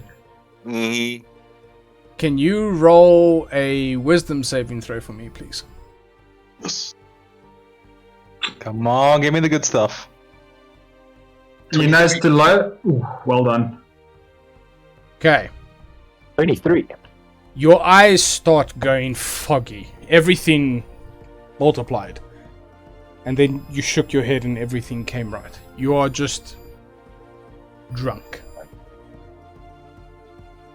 You Well done. lucky. It's been a long time since I've been this drunk. Then we go to Drath. Drath, as you drink yours, it tastes like honey. It's very sweet. Nice taste to the tongue. You are no longer drunk. Immediately cancels that out. And you can roll a d20. And whatever you roll, you get as temp HP. Congratulations. Then we go to Krunk. Please don't make him any more stupid. But let me just. In the last campaign, I rolled a natural 1 on one of these tables, and he removed my charisma of a sorcerer. Oh. No, you removed the charisma of the sorcerer. Wow. But anyway. Krunk, Mm-hmm. you look at Drath. Oh no. He's sexy. Mm. And That's nice. Oh no, big brother. you, you, you were thinking. And then Drath, you started hearing your brother's voice in your head. Drunk. You gained Taste test. telepathy. What? Oh no. You have 15 Oh feet no. of telepathy. How much? 15 feet. And you can communicate with any creature through this, as long as they understand one language. Is this permanent? This is permanent. We need to drink more. This, No, you don't. as much as No. this can give, this can take away. Put it like this: in our previous campaign, I literally ate 3 beans. I died, revived, and died, and then someone had to revive me. Okay. So this is the bottle of many things. Basically. This is very dangerous, but very good stuff. The rest of you all have the drunk effect, of course. I'm happy. I can't deal with drunk people, so I'm out of there. You're like, peace. I'll try and find kids. I'm happy. I'm full. I'm drunk. Happy I'll sit with Krunk. drinkers. Happy Krunk. Okay. Slow little whistle in the background. Drankus, in your more drunken state, something that you're quite used to being in, would you remember to go and look at the sky? Would that have been something that you would actively go do tonight, or would you wait? Roll a d2. I would have looked up in the sky when I went out to go and call. Because it was something I was looking out for. Cool. When you looked up, the star moved. It wasn't where... It's not in the constellation that it was before. So it is almost as if the star is always straight above you. Okay.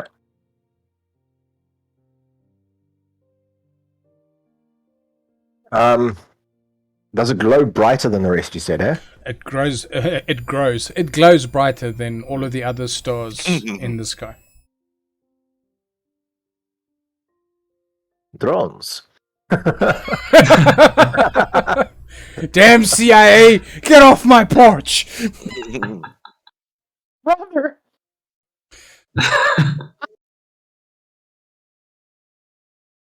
Okay. Yeah, I just carry on drinking from my normal Your normal general booze. wines and stuff. Yeah. Okay. So, as the night progresses, is there anything you guys would like to do before bed? Well, Kit, did you find anything out of the ordinary? I think Kit was still busy, investigating? Yeah, she was looking around the ship. Nope. She didn't find I anything. didn't find anything. If everyone's going to be going to bed, I'm going to be keeping watch for the night. You're gonna. I would have noticed, and I would keep watch with you. Just patrolling up and down. Are both of you going to burn a point of I'm going to exhaustion? burn an exhaustion. You don't have to, but I'm going to. Krank is snoring in the background. Yeah, Krank I'm is- going to bed. Beldam. Drangus, do you go sleep? Drangus doesn't care about much at this stage. He goes to go and sleep. Okay, so the three of you. Krank is like sleeping on Drangus's legs. You know, passed out in the bar. About 6 hours into your sleep. No. So, not a full night's rest. So we Drath still have and Kit. You guys are sitting on the deck, I'm sure giving a little bit of small talk between one another. No, probably just playing cards in silence. Drath understands me. He's letting me fester. Okay. While you guys are doing that, there's a on the ship. I immediately run to the side and look. I'll check the other side where I think it might not have been, just in case it's a I'll diversion. check where it was. Yeah. You seem to have run aground. Did we spot an island? Because we would have been looking at the horizon the whole time. As you look up, you start seeing this island materialize in front of you. It's like this mist is rolling off of it. Like it was I hidden. knock an arrow and search the shoreline. And the tree line if there is one. As the mist rolls further, you start seeing this dense jungle in front of you. Pristine, clean beaches. My eyes are honed. I'm checking every single shadow between the trees. Following with my bow. You don't see anything. It's clear. But the jolt of the ship did throw Beldam, Krunk, and Drangus out of bed. would it have Just woken as an me up? Oh, you would have woken up when you hit the floor, yes. Just as an experiment, I would take the anchor and release the anchor and count how far it drops. Okay, do you just cut the chain? No, I would release the gear. Just the lock, okay, and let it roll. Yeah. Yeah. So the anchor goes and keeps going. And then you hear or you see the chain go slack. Limp. Okay, so it doesn't carry on, so it's literally we've run aground, I believe. And you counted about plus minus 30 to 40 feet that this chain rolled out. Okay. And now there's an I island in didn't front see of this coming in. What do you make of this? No idea, but I'm still... I'm not like letting down my guard, I'm watching the whole time. Is that? We would have hit the port if this was his stats. I don't see a port in sight. Then again, I don't know if I've got dark vision. Hang on. We do. We do? But I think it only applies to 60 feet in front of you, and you only see grey and the grey like outlines of things in the dark. It's still good enough to fight in if you need it. Yeah. Yeah. Yeah, it's just normal 60 feet dark vision.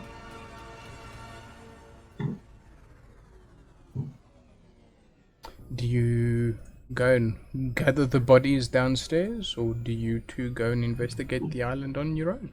Oh no, I'm not getting off the boat. I'm waiting to see what the rest of the people do. I'm not going to call Yeah. them, but I'm also not getting off the boat. I'm just Yeah. standing still.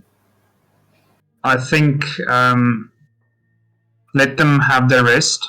We'll carry on with the watch. Okay.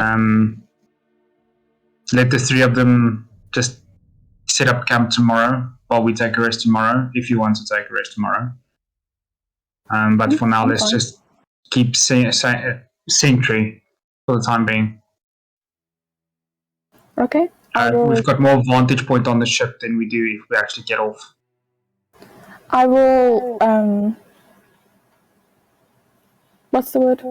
Go between looking at the horizon and searching the tree line, and then looking at the horizon. I don't want us to be ambushed from the sea or from the tree line. Okay. Perception check, please. Both of Is there a crow's nest? you. Yes.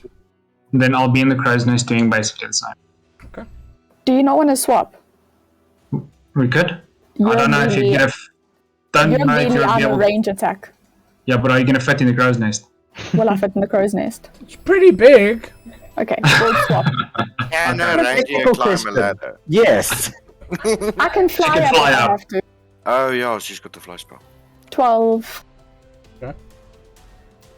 Perception... 11. Now, my question is, when you all experience the jolt, do you leave your rooms or do you just get back into... I would have went up to the deck.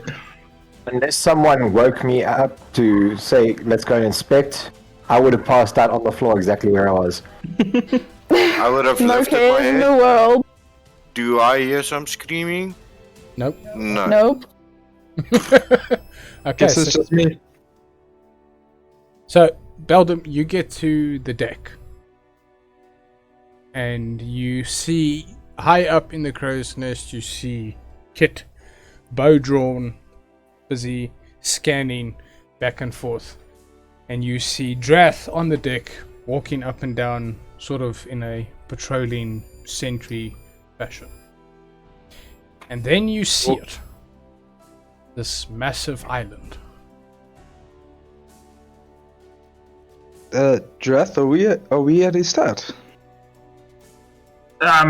We don't know. But like I said, if we were to hit the start, I'm pretty sure we would have hit the port before we actually hit the mainland. So, I don't know. We'll have to wait for Drangus to wake up tomorrow morning to confirm. But I don't think this is a start. And do I see anything out of the ordinary while I'm sort of also just having a look around? Having a look. No, it just looks like a normal ass island. You weren't here for when it appeared. To you, Yeah, it's to me, just it's like the just an ship. island. It's just like the ship ran aground on an island. No.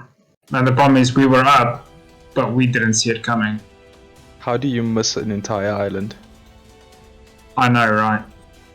My bow kind of just points at Beldam for a second and then Look up. Yeah, the string even pulls just a little bit tighter. the longer I stand up there, the less I'm pulling my bow, more just holding it at the ready. Because I don't want to strain myself so that I can't actually shoot. Good choice. You and Drath can both mark a point of exhaustion.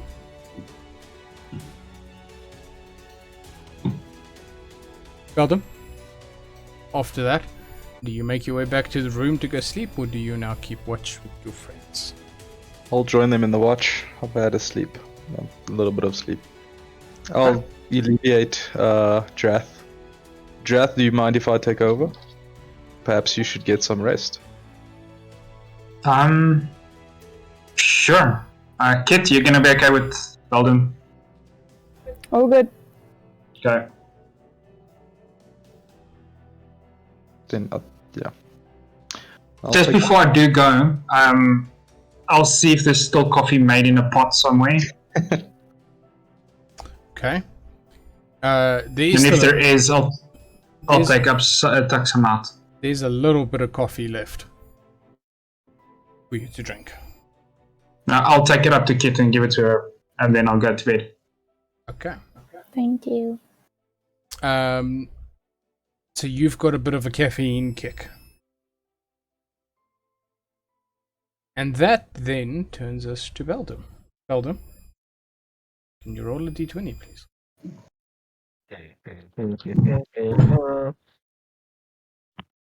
This is where it gets real. Weirder. Mm-hmm. Okay. Pause. Cool. Okay. You know what that entails. Yes. While you're keeping watch, you spot this young girl on the beach. And she just turns her head and looks at you.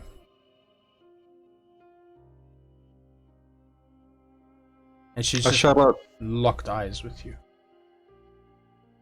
Like, I'm keeping eye contact and I sort of shut out. I'm like, kid, do you see this? I immediately turn with my bow. You see this Is young this girl kid on the deck or on the island? on the island, on the beach, Staring at us. Okay. with their head just tilted to the side, looking at you. I should warn you, Beldam, that Kit is a little bit trigger happy. So okay. Yeah, okay, I'll slowly approach like the edge of the ship and like call out to her. I am honed in. My arrow is pointing straight at her, between her eyes. Okay. Does she say anything back? I shoot.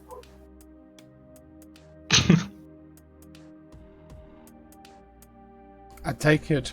Hold on. Right. Give me 2 seconds. Just switching noise cancellation off. So she went. I shot. I rolled a 14. Like as she started making weird noises, I just see the arrow. The arrow goes into her head, through and into the ground behind her, as she becomes a little hazy and then comes back into form. Seems I'll like knock another arrow and say, Beldam, we should perhaps not get too close. it seems like it's a spirit from what I can tell. All hazy.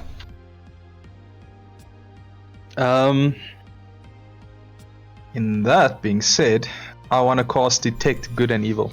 Specifically on this little Okay. demonic child thing. Cool. So, So- I cast that. So you cast it, JD left. and there is no evil to be found. I sort of just scream up to Kit and I tell her it doesn't seem like it's evil, from what I can tell. And then I am still like watching carefully, but is I don't shoot another arrow. is the ship close enough from the sand to jump off without getting hurt? Yeah. I jump off and I'll slowly approach it. Okay. You slowly come up. Its head just goes. I'm gonna use my flight speed to kind of hover. I'm like on the side of the ship, but like not off the ship. I'm just kind of hovering above where like the rail would be. Okay. So I'm close enough to grab Beldam if I need to, but not close enough to like be off the ship. Okay. If that makes sense. Yeah. I'm kind of halfway, just moving a little bit That closer. makes perfect sense. I'll as I come closer and I'll ask, "Are you lost, little girl?" The head just keeps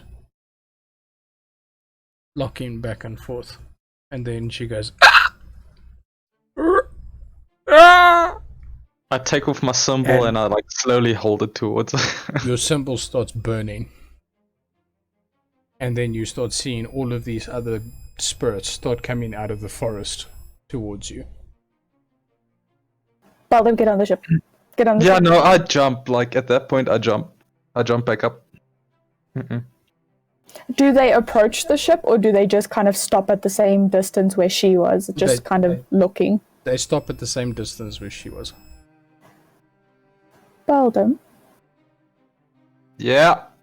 who on the ship do you think has some experience with death? That would be me. And what are you thinking? To be quite honest with you, I've never seen this in my life. I left my fucking arrow down there. Yeah, it's gonna be there for a while.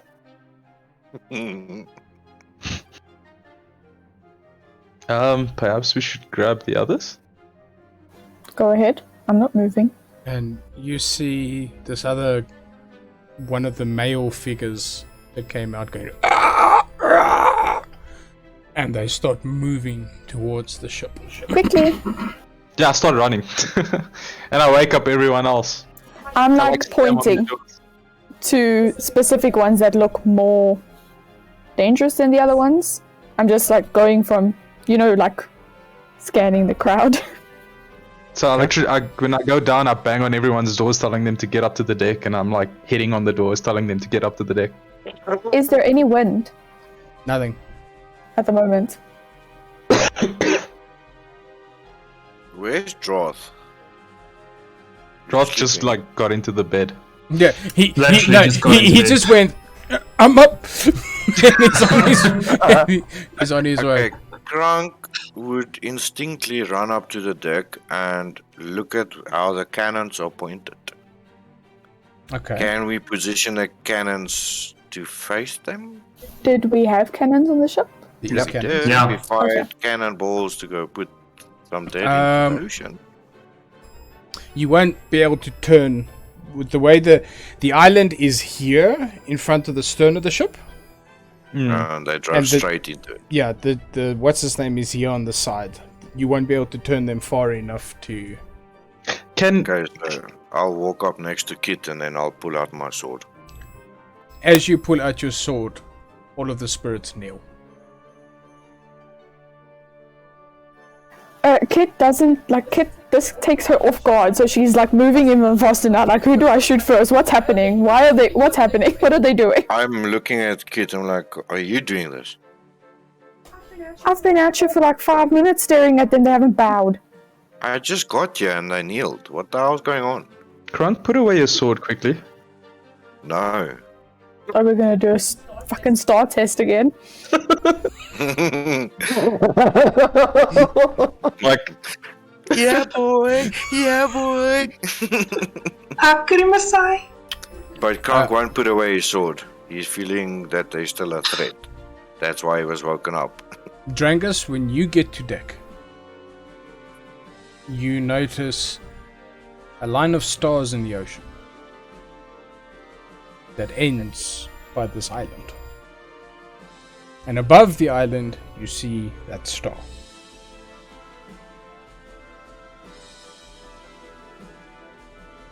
Just from a quick look around, you spot all of this pointing to this island. And noticing the sword drawn. And you see the sword drawn.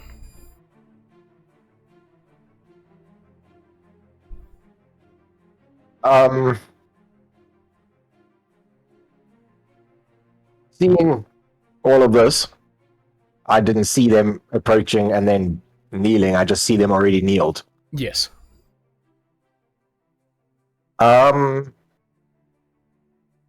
Guys, where the hell are we? What is going on? Aren't you the navigator? I fill him in very quickly, not looking at him, not moving my gaze. I just say, found an island, ghost people. Shot and arrow didn't work. Just like rapid fire filling him in on what happened. Did we go off course at all? Do you believe we went off course at all? There should not be an island here. At all. I don't believe we went off course. Does Kit know? You and Drath both know the ship wasn't moving. So we were literally standing still.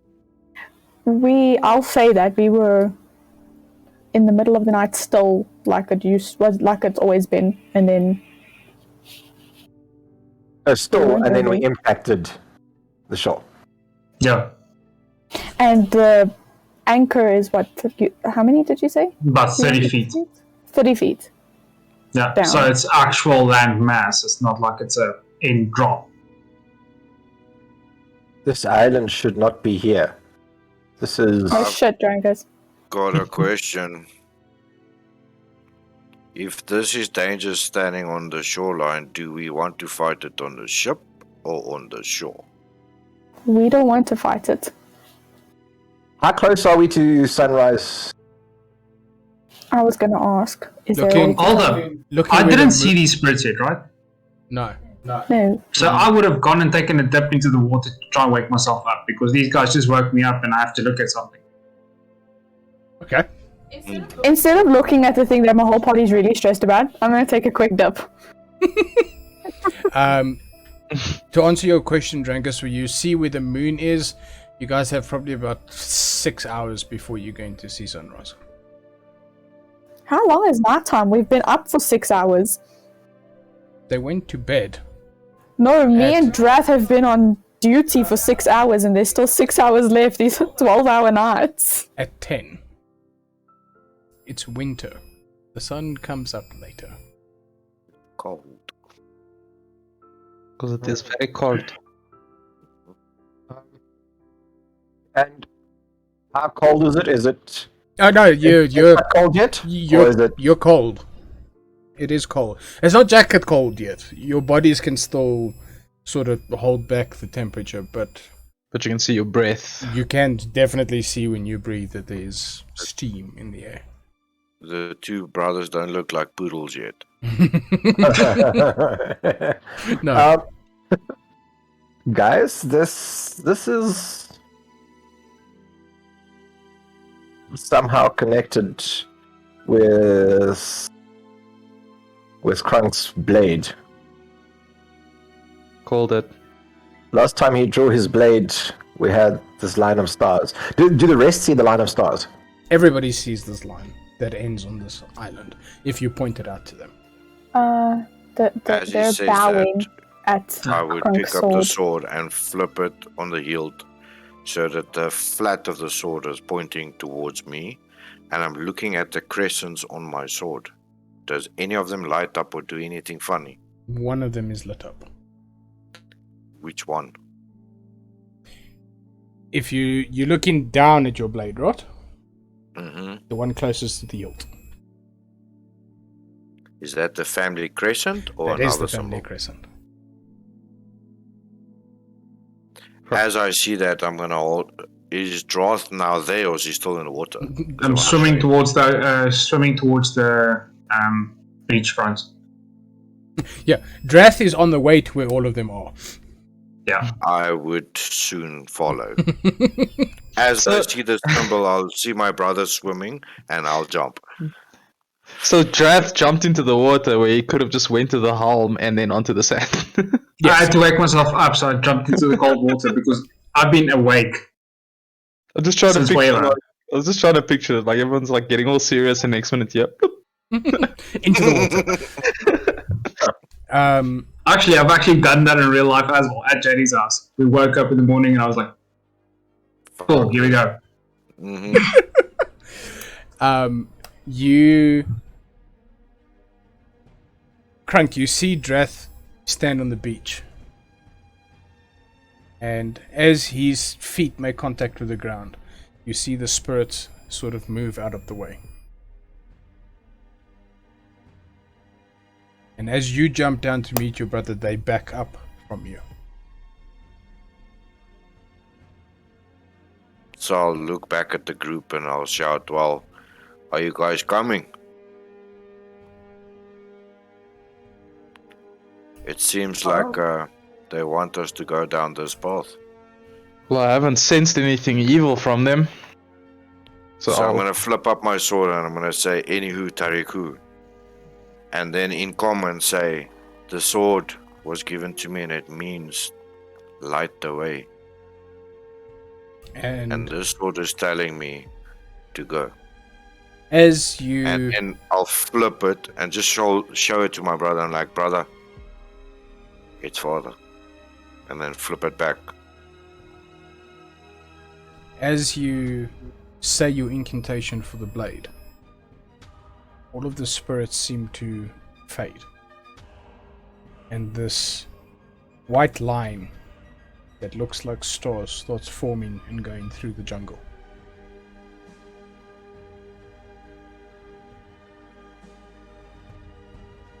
Oh, this is ominous. Hmm. Yeah, we've seen worse.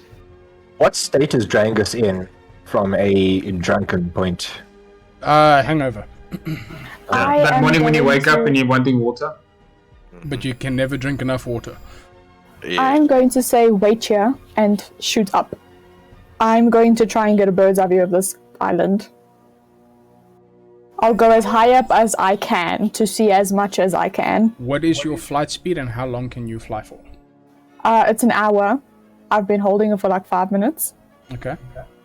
And my flight speed is 40. Okay, so I'll say at about 120 feet in the air, the island seems to flicker. Like it's... That same mist you saw rolling off the island is on one half of the island is still there. So you can only see And if I go up like another 10 feet, the island disappears underneath you completely. in mist or just I can't in- see it. It's in- as in- if I'm so far away.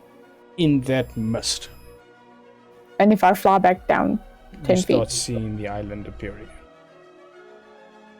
If I do, instead of coming straight down, if I do like a loop, so instead of flying straight down back to the group, I kind of fly in a spiral of some sort. Do I get to see the other half of the island? As you're going past that, you do start seeing more of the island as you're coming down. And do I see anything of significance, or is it just jungle, jungle, jungle? You see a burning house.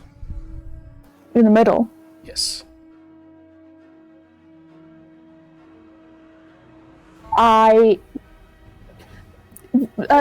Sound carries over water, right? Quite far, actually, yeah. Cool, so if I shout down to the group, they'll hear me. Yeah. It'll be quiet by the time it won't sound like a shout when it gets Okay, there. well, I'm gonna yell as loud as I can. Burning house. Go. And then I'm gonna swan dive. Would Krank hear that? You guys would Fucking hear it. hope so. Krank will sheath his blade, look at his brother, and say, "Not again." Turn looking forward, and then take off. Do the I'm rest of you running follow? that line. I'll sort of look over at Drangus, and I guess we follow. Well, I follow. Take a swig, stumble up the edge of the boat. Splat. A scorpion. Get out. Yeah, you land, you get back up, you're like, I'm good! And then you take off running. Okay. You guys start running through the jungle. The jungle's dense. There's an immediate drop in temperature. The trees in a hot climate would normally hold the warmth in. But in a cold climate, it holds in the cold. So you guys are running through this jungle, this dense jungle. And eventually there's a clearing. And in the clearing you start seeing that star in the sky slowly start to descend into the house. This bright light. And Kit, this is as you land. You start seeing this. How much quicker than them do I get to the house? But because Krunk and Drath are really fucking quick, you there about 5 minutes before. Oh, poor Drangus. Just a note, DM, as I was running, I would try and hit, scratch the front of each tree that we're running past. Like, Okay. I would You're count a couple fully of trees doing and- a Naruto run. Yeah. Roll a survival check. Okay, so you said I got there a couple minutes before them. Is the house burning to a point where I can't go inside? No. No, it's not burning that much. No, it's burning. The fire is billowing out of the windows, but the I can go inside. The front door is open and doesn't look like there is a flame inside. I burst through. I'm calling names. This is the fire department. Call out. FBI, open up. No, I just call out. I'm asking. I'm here to help. I'm just asking for a response. You burst through the front door, and it's warm. It is comforting. You look around. The house is pristine.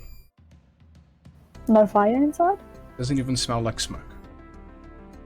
And there's no people inside. The house is completely empty. Pristine. It is clean. Nothing is out of place. But the house is empty. And while you're busy looking through the rooms, that is when Krunk and Drath. Do we notice this house? Does it look Recognize. similar? It is very familiar. Like the house? The house. Or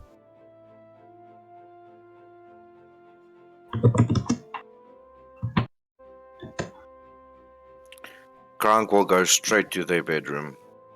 We found them last. You make your way up. This door is on fire. I take everything I fucking have in me and I rage. And I look at this door and I take out every single emotion Krank has ever had. Fear, power, disappointment, and he smashes that door. Okay, before we do that, Drath, what would you like to do? So this is definitely Mom and Dad's house. Yep. 100%. It's on fire outside, but Inside it's Pristine. pristine. so I wouldn't have gone in. I would have gone to my knees outside. Okay. Would you just have stayed there? Yeah, I wouldn't have gone in. Of fear of seeing what might be inside. Okay. This is where Drangus and Beldum arrive. Drangus, who's fucking coughing up a lung. I run over to Drath and I ask if he's okay because I see him kneeling down. I go to poor Drangus. Okay. This house looks like my childhood house. Exactly the same. The way we left it. How's that Burning. possible? I don't know. As he says that, you hear me raging inside. And you bust through the door. The room is filled with fire. Krank is not faced with any pain at the moment. He's looking. He does not want to see what he remembers. Do you step into the flame? I do. As you step into the flame, you feel the hair on your arms over your body start burning. And pinned in the center of the bed is a sword, wiggling and wangling back and forth. My father's sword. Father's sword. I go up to the sword and look around. Do I see the remains? Do I see what I remember when I was last here? You look around the room, specifically at the bed. Nope. you see two forms that you would think are bodies that are just there. These Like- made from fire. Or figments of my memory. Yeah. Kind of like. Almost like glittering in and out. Krank will then go to reach in, pull out the other sword. He'll look at it, swing it. And like his father showed him, when you are victor in a battle, he's gonna swing it, do his whole ritual, and then pay respects to the ground for the fallen. Hit it right next to the other sword. And then he would scream at the top of his loud lungs, if this is what it calls to be father, and I'm gonna grab the sword and wield it like he used to. As your hand makes contact with the sword, all the fire in the room goes into the blade. And you hear doop, doop, behind you. I'll go and I flip the sword, I sheath it. But as I'm sheathing it, I go into the bow. One need. Listening. And you hear your father's voice. And he You'll says, see the tears rolling. the journey that you have embarked on is one filled with pain, sadness, loss. But there is a dawn. There is a moment of peace that is waiting for you.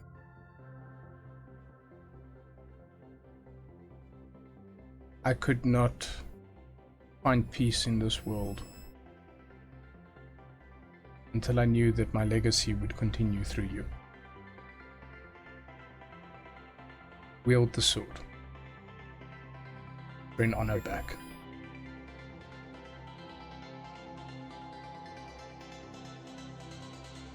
And you'd hear a breath over your ears. And that moment where he puts his head against yours. And in that moment, no words are said. But you know the weight. I know what this means.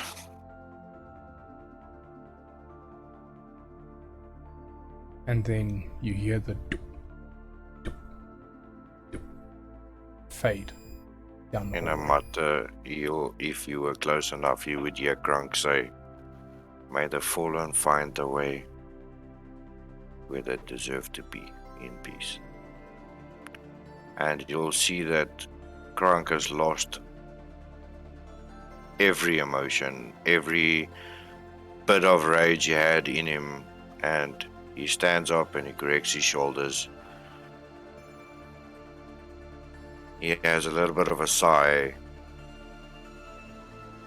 and then I walk, and you would notice that Grunk has got a bit of a different air. When He feels a you bit more relieved. when you take a step to the door, you look in the mirror and you see the 4 gold coins lying on the bed. And then they disappear. I would close the door if there's still a door to close. There isn't. Okay, so then I won't, and then I'll walk out and look at Roth on his knees and say, "Brother, there was a reason." And then I'll take out the sword. Flip As- it around. As Krunk brings out the blade, you You see the fires from the outside pull into the house. And the smoke that was moving from the house fade. And while you're standing there, you start seeing the house start turning to ash behind you.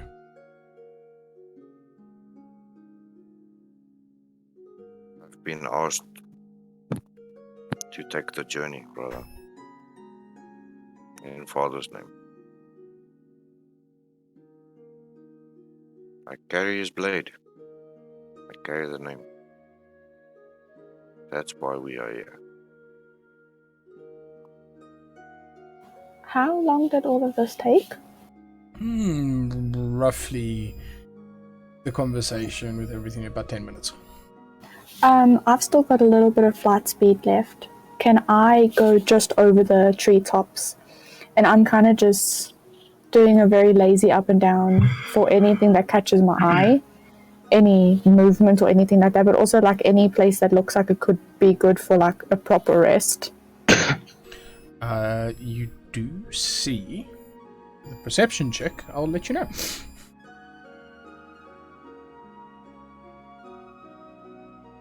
But Krunk, Dreth, you have the floor. Krunk, I'm happy you found Father again. I'm happy you found your path.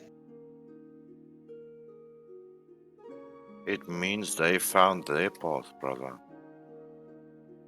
All we need to do is find the ones that put them there. I mean, justice was done. And I don't think this is where their bodies end. I don't think this is where their world ends. And Our sword comes to him. So, that sword would not have come from nowhere, brother.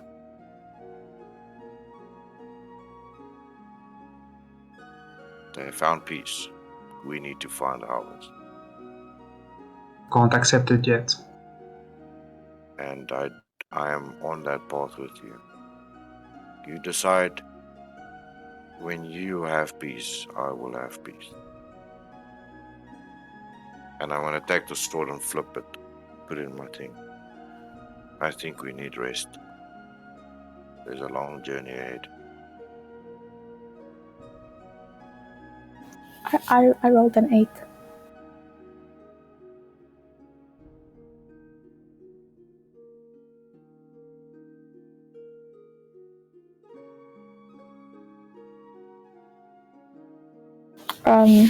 I'll do what I can to lead the group there.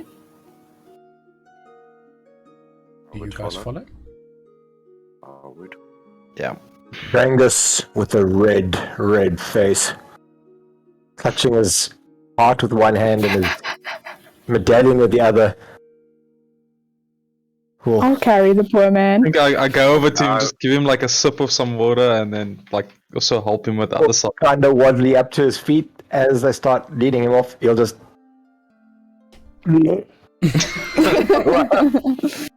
Not on my shoes. Oh.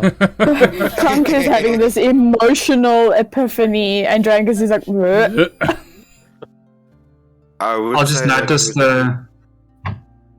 Sorry. Carry on. I just wanted to say you would see that Krunk is not emotionally affected by this. It's more of an honor.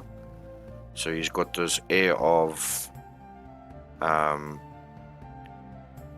I must say, on a peace for once in his life. So he's very, very relaxed, very chilled, and he'll hold Drangus and come, old friend.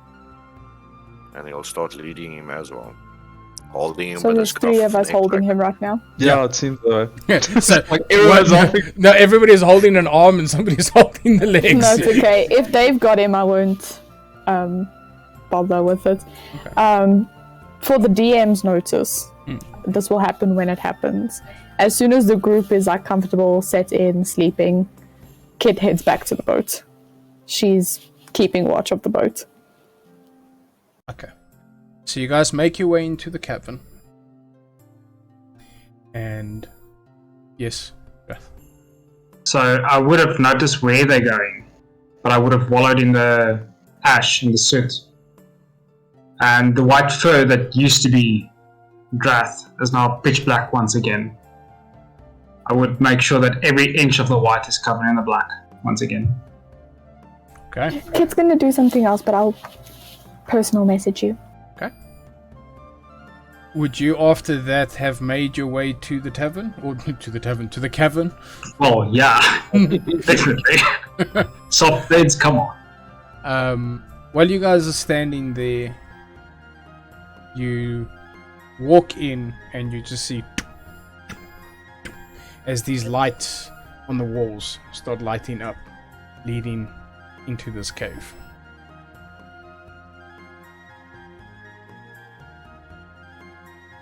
Well, this is interesting. I guess we can only go forward.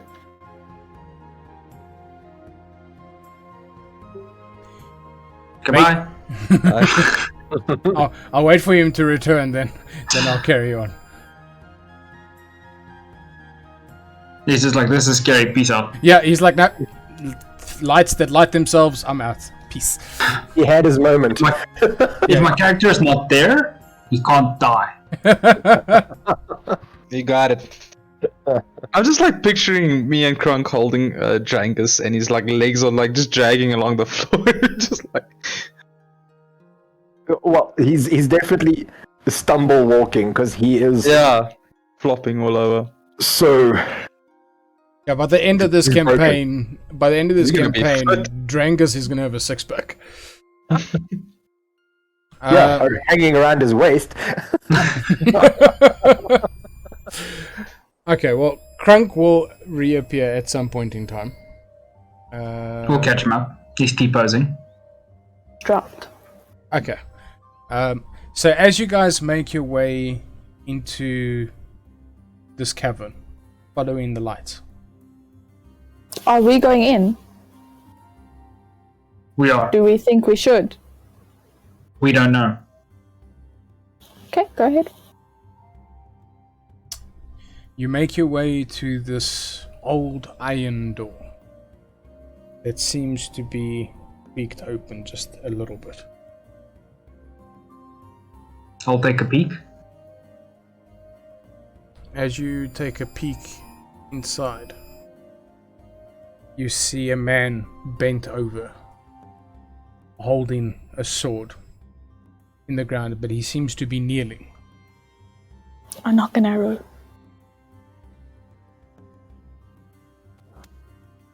Welcome back. Sorry, Jetty, it was a TPK.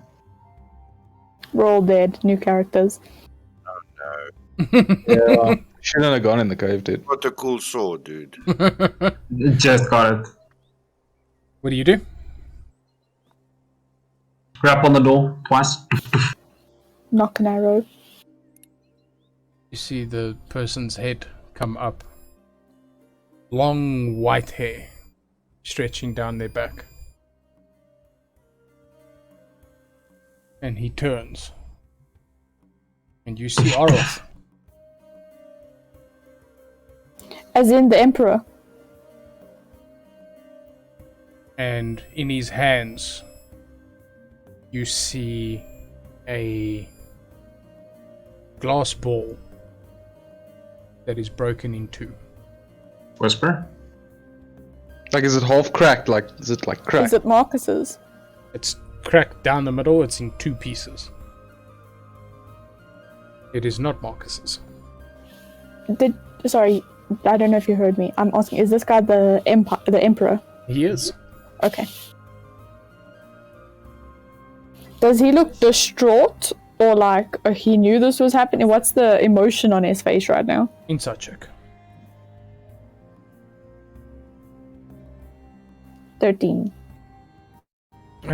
He looks angry. I'm gonna like just lean towards Drath and be like, I can kill him. I can do it right now. Why? He wants to have us executed. Don't think it's the same person. I don't I think still- the I still Emperor made knock. it here before we did. I'm still got my arrow knocked, but I'm like, I'll like That's hold fine. back a little bit with what Drath says. Let's attempt communication. I'll knock again twice and call out Lord Harold.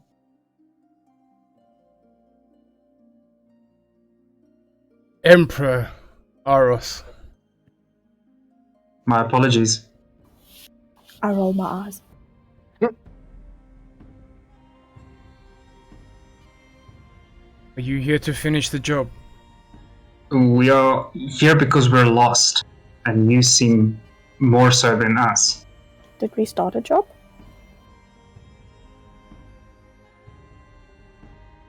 What year is it? Year of the cat. Give me a sec, let me check. Oh god, I only got that now. I'm checking. Yeah, the clean cat.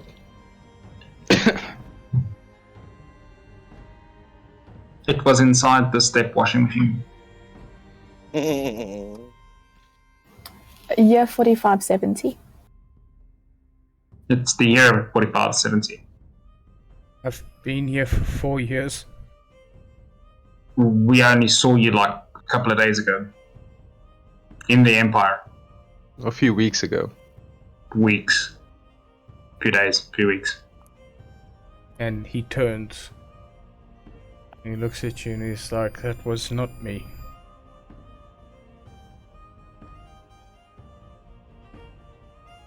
May we come in? Tell us something only the Emperor would know. How would we know that? Don't question me. I have never taken the life of an innocent. Good point. I don't know if he's lying. Nor do I. But his whisper is broken. And he gestures around the room. He says all of them are. And you step in and you see all of these orbs are cracked in half. Marcus would have an orgasm.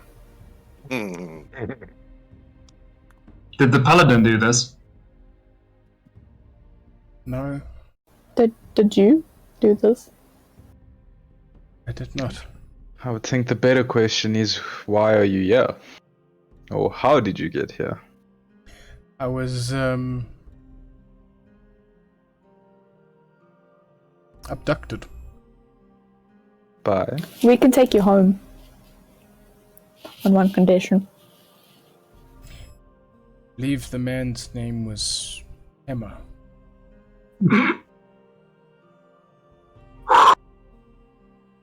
That explains it.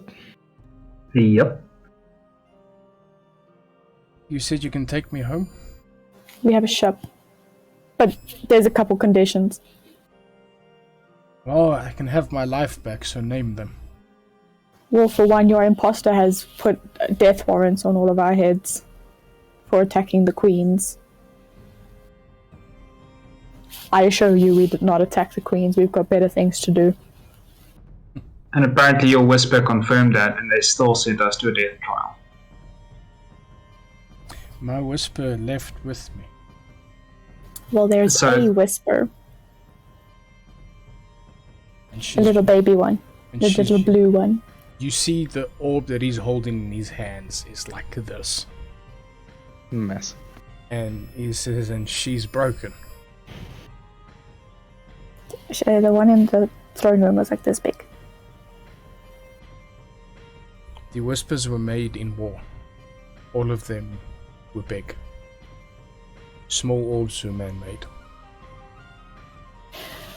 Well, we were accused of taking... I was accused. Yes, Kronk was accused of trying to take the Queen's lives, which I assure you he did not do. He has absolutely no reason to want to do that. You gave us 5 days, which they went down to 2 days to prove ourselves, as law requires. Although you should really rethink that law. But, and then when we tried to do our best, we heard that your wife had ended that 2-day notice. And we were on the chopping block. So we fled. Not that we could get out of the Empire. It was very difficult. Trying to gather his breath. You met Longmire, I take it?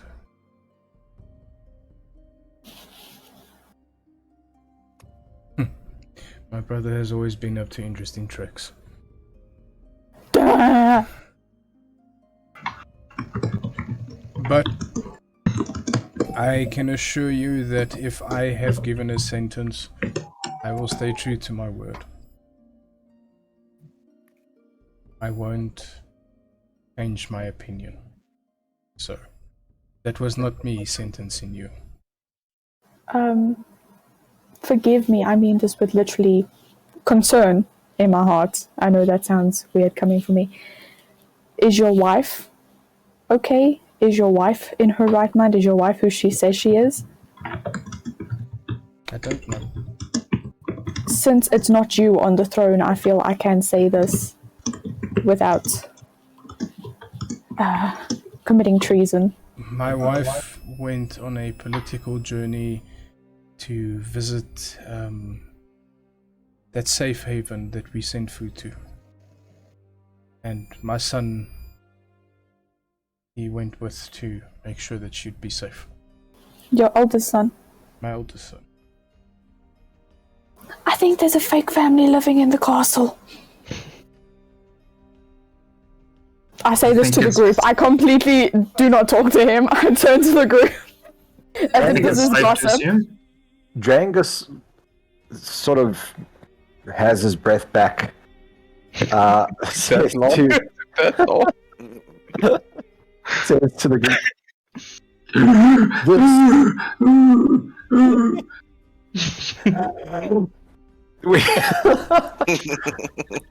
This is.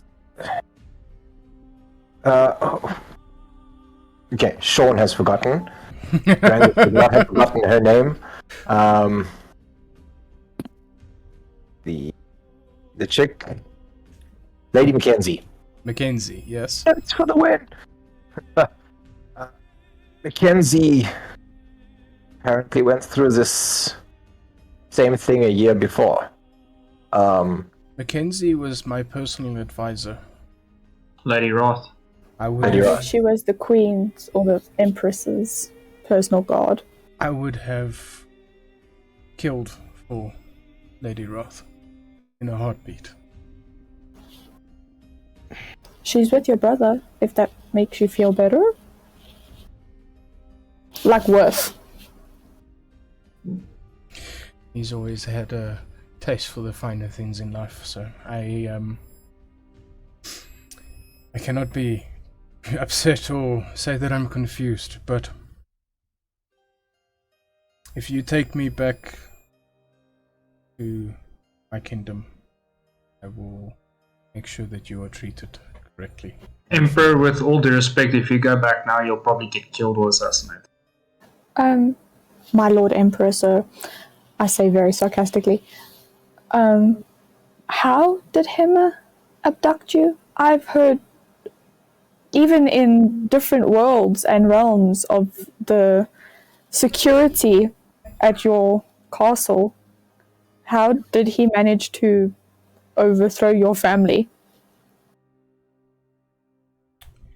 Well, my wife left with my son, as I explained, and I was busy looking at marching orders and inspecting the army because we were sending aid to the Alliance where they were having troubles with a rogue state. And I remember being quite impressed with how well the training has gone, and then everything went dark. And when I opened my eyes, I was on this island haunted by the dead. Can I tell if this guy's on the up and up? Like, Yeah, I was also going to ask, can Yeah, I tell he's that he good kind of chap. seems who he says he is? Does he hold the air of an emperor Oh about no, him? definitely. The authority that he commands by just speaking, you can tell that this guy is who he says he is. One thing that you noticed about the emperor that sentenced you is there was arrogance in the voice. There's no arrogance in Aroth. The way that he's speaking, he knows who he is. He doesn't need to try and prove it to you. I've been in the city for like 4 months now. Have I heard any upheaval? Have I heard anything about how the emperor has changed in the last 4 years and people are upset about it? Not specifically, like not that directly, but anything that would allude to a change having been made. Stuff that you have heard is that the emperor has become more bloodthirsty. When going and taking cities, Oroth used to allow the people that were in the city to remain in the city. It is just under different rulership. The cities that have been raided recently, women, children, it didn't matter, everything died.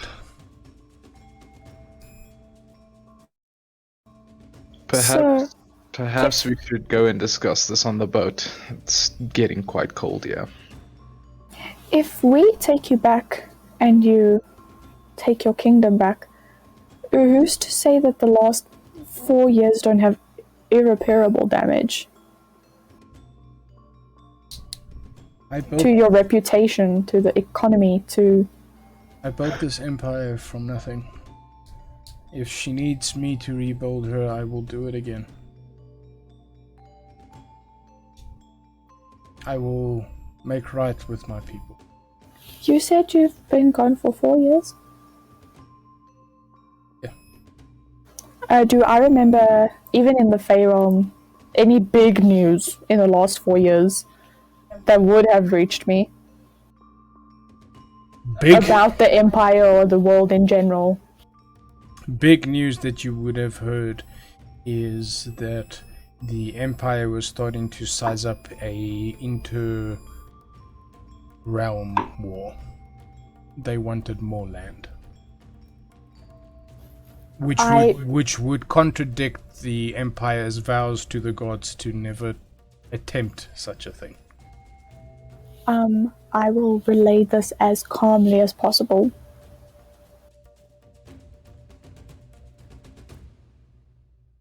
Oroth would look at you and he's like, I must...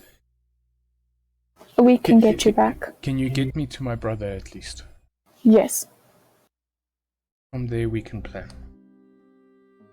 You just need to tell your brother not to kill us for not completing his task. We would say this one's a little bit more important. Agreed. I can I handle will it. say into Darth's mind, what about the syndicate mission? They have our souls. I would say that his brother takes priority. So throughout this whole thing that the Emperor is talking and all that stuff, all Darth is thinking of, when did my family burn? Was it 4 years ago? Was it how long ago was it? Yeah, Wasn't it when you were good children? question. Very good question. Just a reminder, kids, like Grunk and I are like 18 years old. I don't fully know your backstory's timeline. I'm gonna keep my mouth shut. Oh. Yeah. Interesting story. Your guys' start of your story starts 4 years ago. My start of my story started 4 years ago. I went to go check. That's why I asked him. Dun dun dun. Although mine can't possibly be related. You'll find out why, but it's just very coincidental. It's weird that the guy that holds all the strings can orchestrate shit like this, right? Do you know what happened to the Whispers? Do we need to take them back? Are they keepsakes? Do we leave them here? Do we bury them? Do we throw them to the sea? We need to bury them. The god of death, before the lines were blurred between man and God, made a deal with me to safeguard the Whispers so that I can have direct communication with the God realm if need be. If I need wisdom on how to strategize a war campaign, or what king or queen is lying to me, or what evil plot might be happening that the world needs to be protected from. The Whispers were there to protect us. And I'll take out one of the fake coins, roll it in between my fingers, and then hand it to him. And tell him the fake God of Death is in control at the moment. he takes the coin and he's like, If there's any consolation, I have a ritual to the old gods. please, if you wouldn't mind. It does require you getting high. Like, ooh. You can speak on my behalf. Just tell them I haven't failed them. While Okay. all of this discussion is taking place, Drangus is busy retracing everything, busy trying to place things in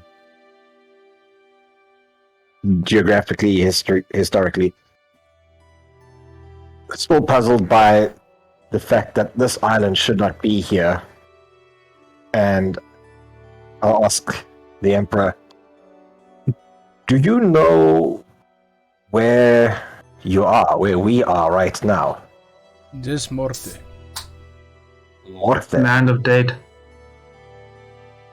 I don't know Spanish, but I knew it meant that. Jurassic.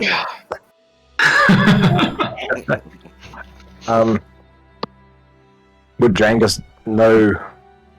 You've heard tales of it, but didn't actually think that it exists. Sure, that would be a religious thing. There's one more thing. Yes, It's a small thing. It's a baby thing. of course. We were attacked by pirates, and if you don't hold testimony for us, they're gonna think we killed our crew. You lied. You're writing a lot on that my name actually still means something. I thought you would take that as a compliment. I do. Thank you. I guess let's get back to your ship, and when morning comes, we set sail back. Oh, Can I start very gently and very respectfully putting the whisper pieces into like my saddle, into every pocket I can manage? And I make it very obvious that I'm helping and not stealing. you notice Because he that does have a big ass sword in his hand. he hasn't sheathed the sword. That's what I'm saying, is I'm making it so that we can bury it. I'm making that very obvious. And he looks at you and he just gives you this slight bow. And you see, as you guys are busy there, he looks at you, Crunk, and he turns his head slightly and he's like, "Boy, what's your name?" Crunk Whiteblade, sire. Interesting. The son of the Black Knight. Your daddy had The one and connections. only son. Fuck. It's an honor to meet you, boy. Likewise. And he stretches out his hand to shake your hand. I'll sheath my blade and then hold out the arm, but like that military shake. So I'm grabbing his forearm.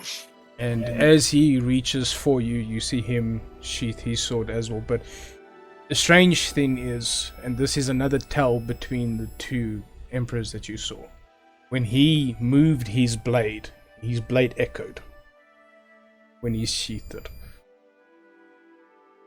You guys could see like echoes of his blade heading towards the sheath. In the process of putting these shards in my pockets and wherever I can stash, I like look over at Crunk and Emperor, and I'm just like, "I'm just saying Drathis is son too," and I continue minding my business. He had to. Drangus thought it was because he was hungover and near passing out, but the sword is doing that. He believes he's the only one who saw that. he He shakes your hand, Crunk, and then he turns to you, Drath. And he just puts his arms around you. And when he's holding you, he whispers in your ear, I swear by my name, we will find them.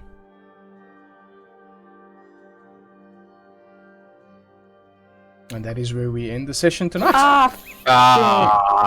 Leave it on a cliffhanger, why don't you? Thank you everybody so much for joining. It was a fun session. It was filled with a bit of Thank you. emotional ups and downs, but it was a lot of fun. I look forward to seeing you guys all next week Sunday. See you then. Bye. Bye. Bye.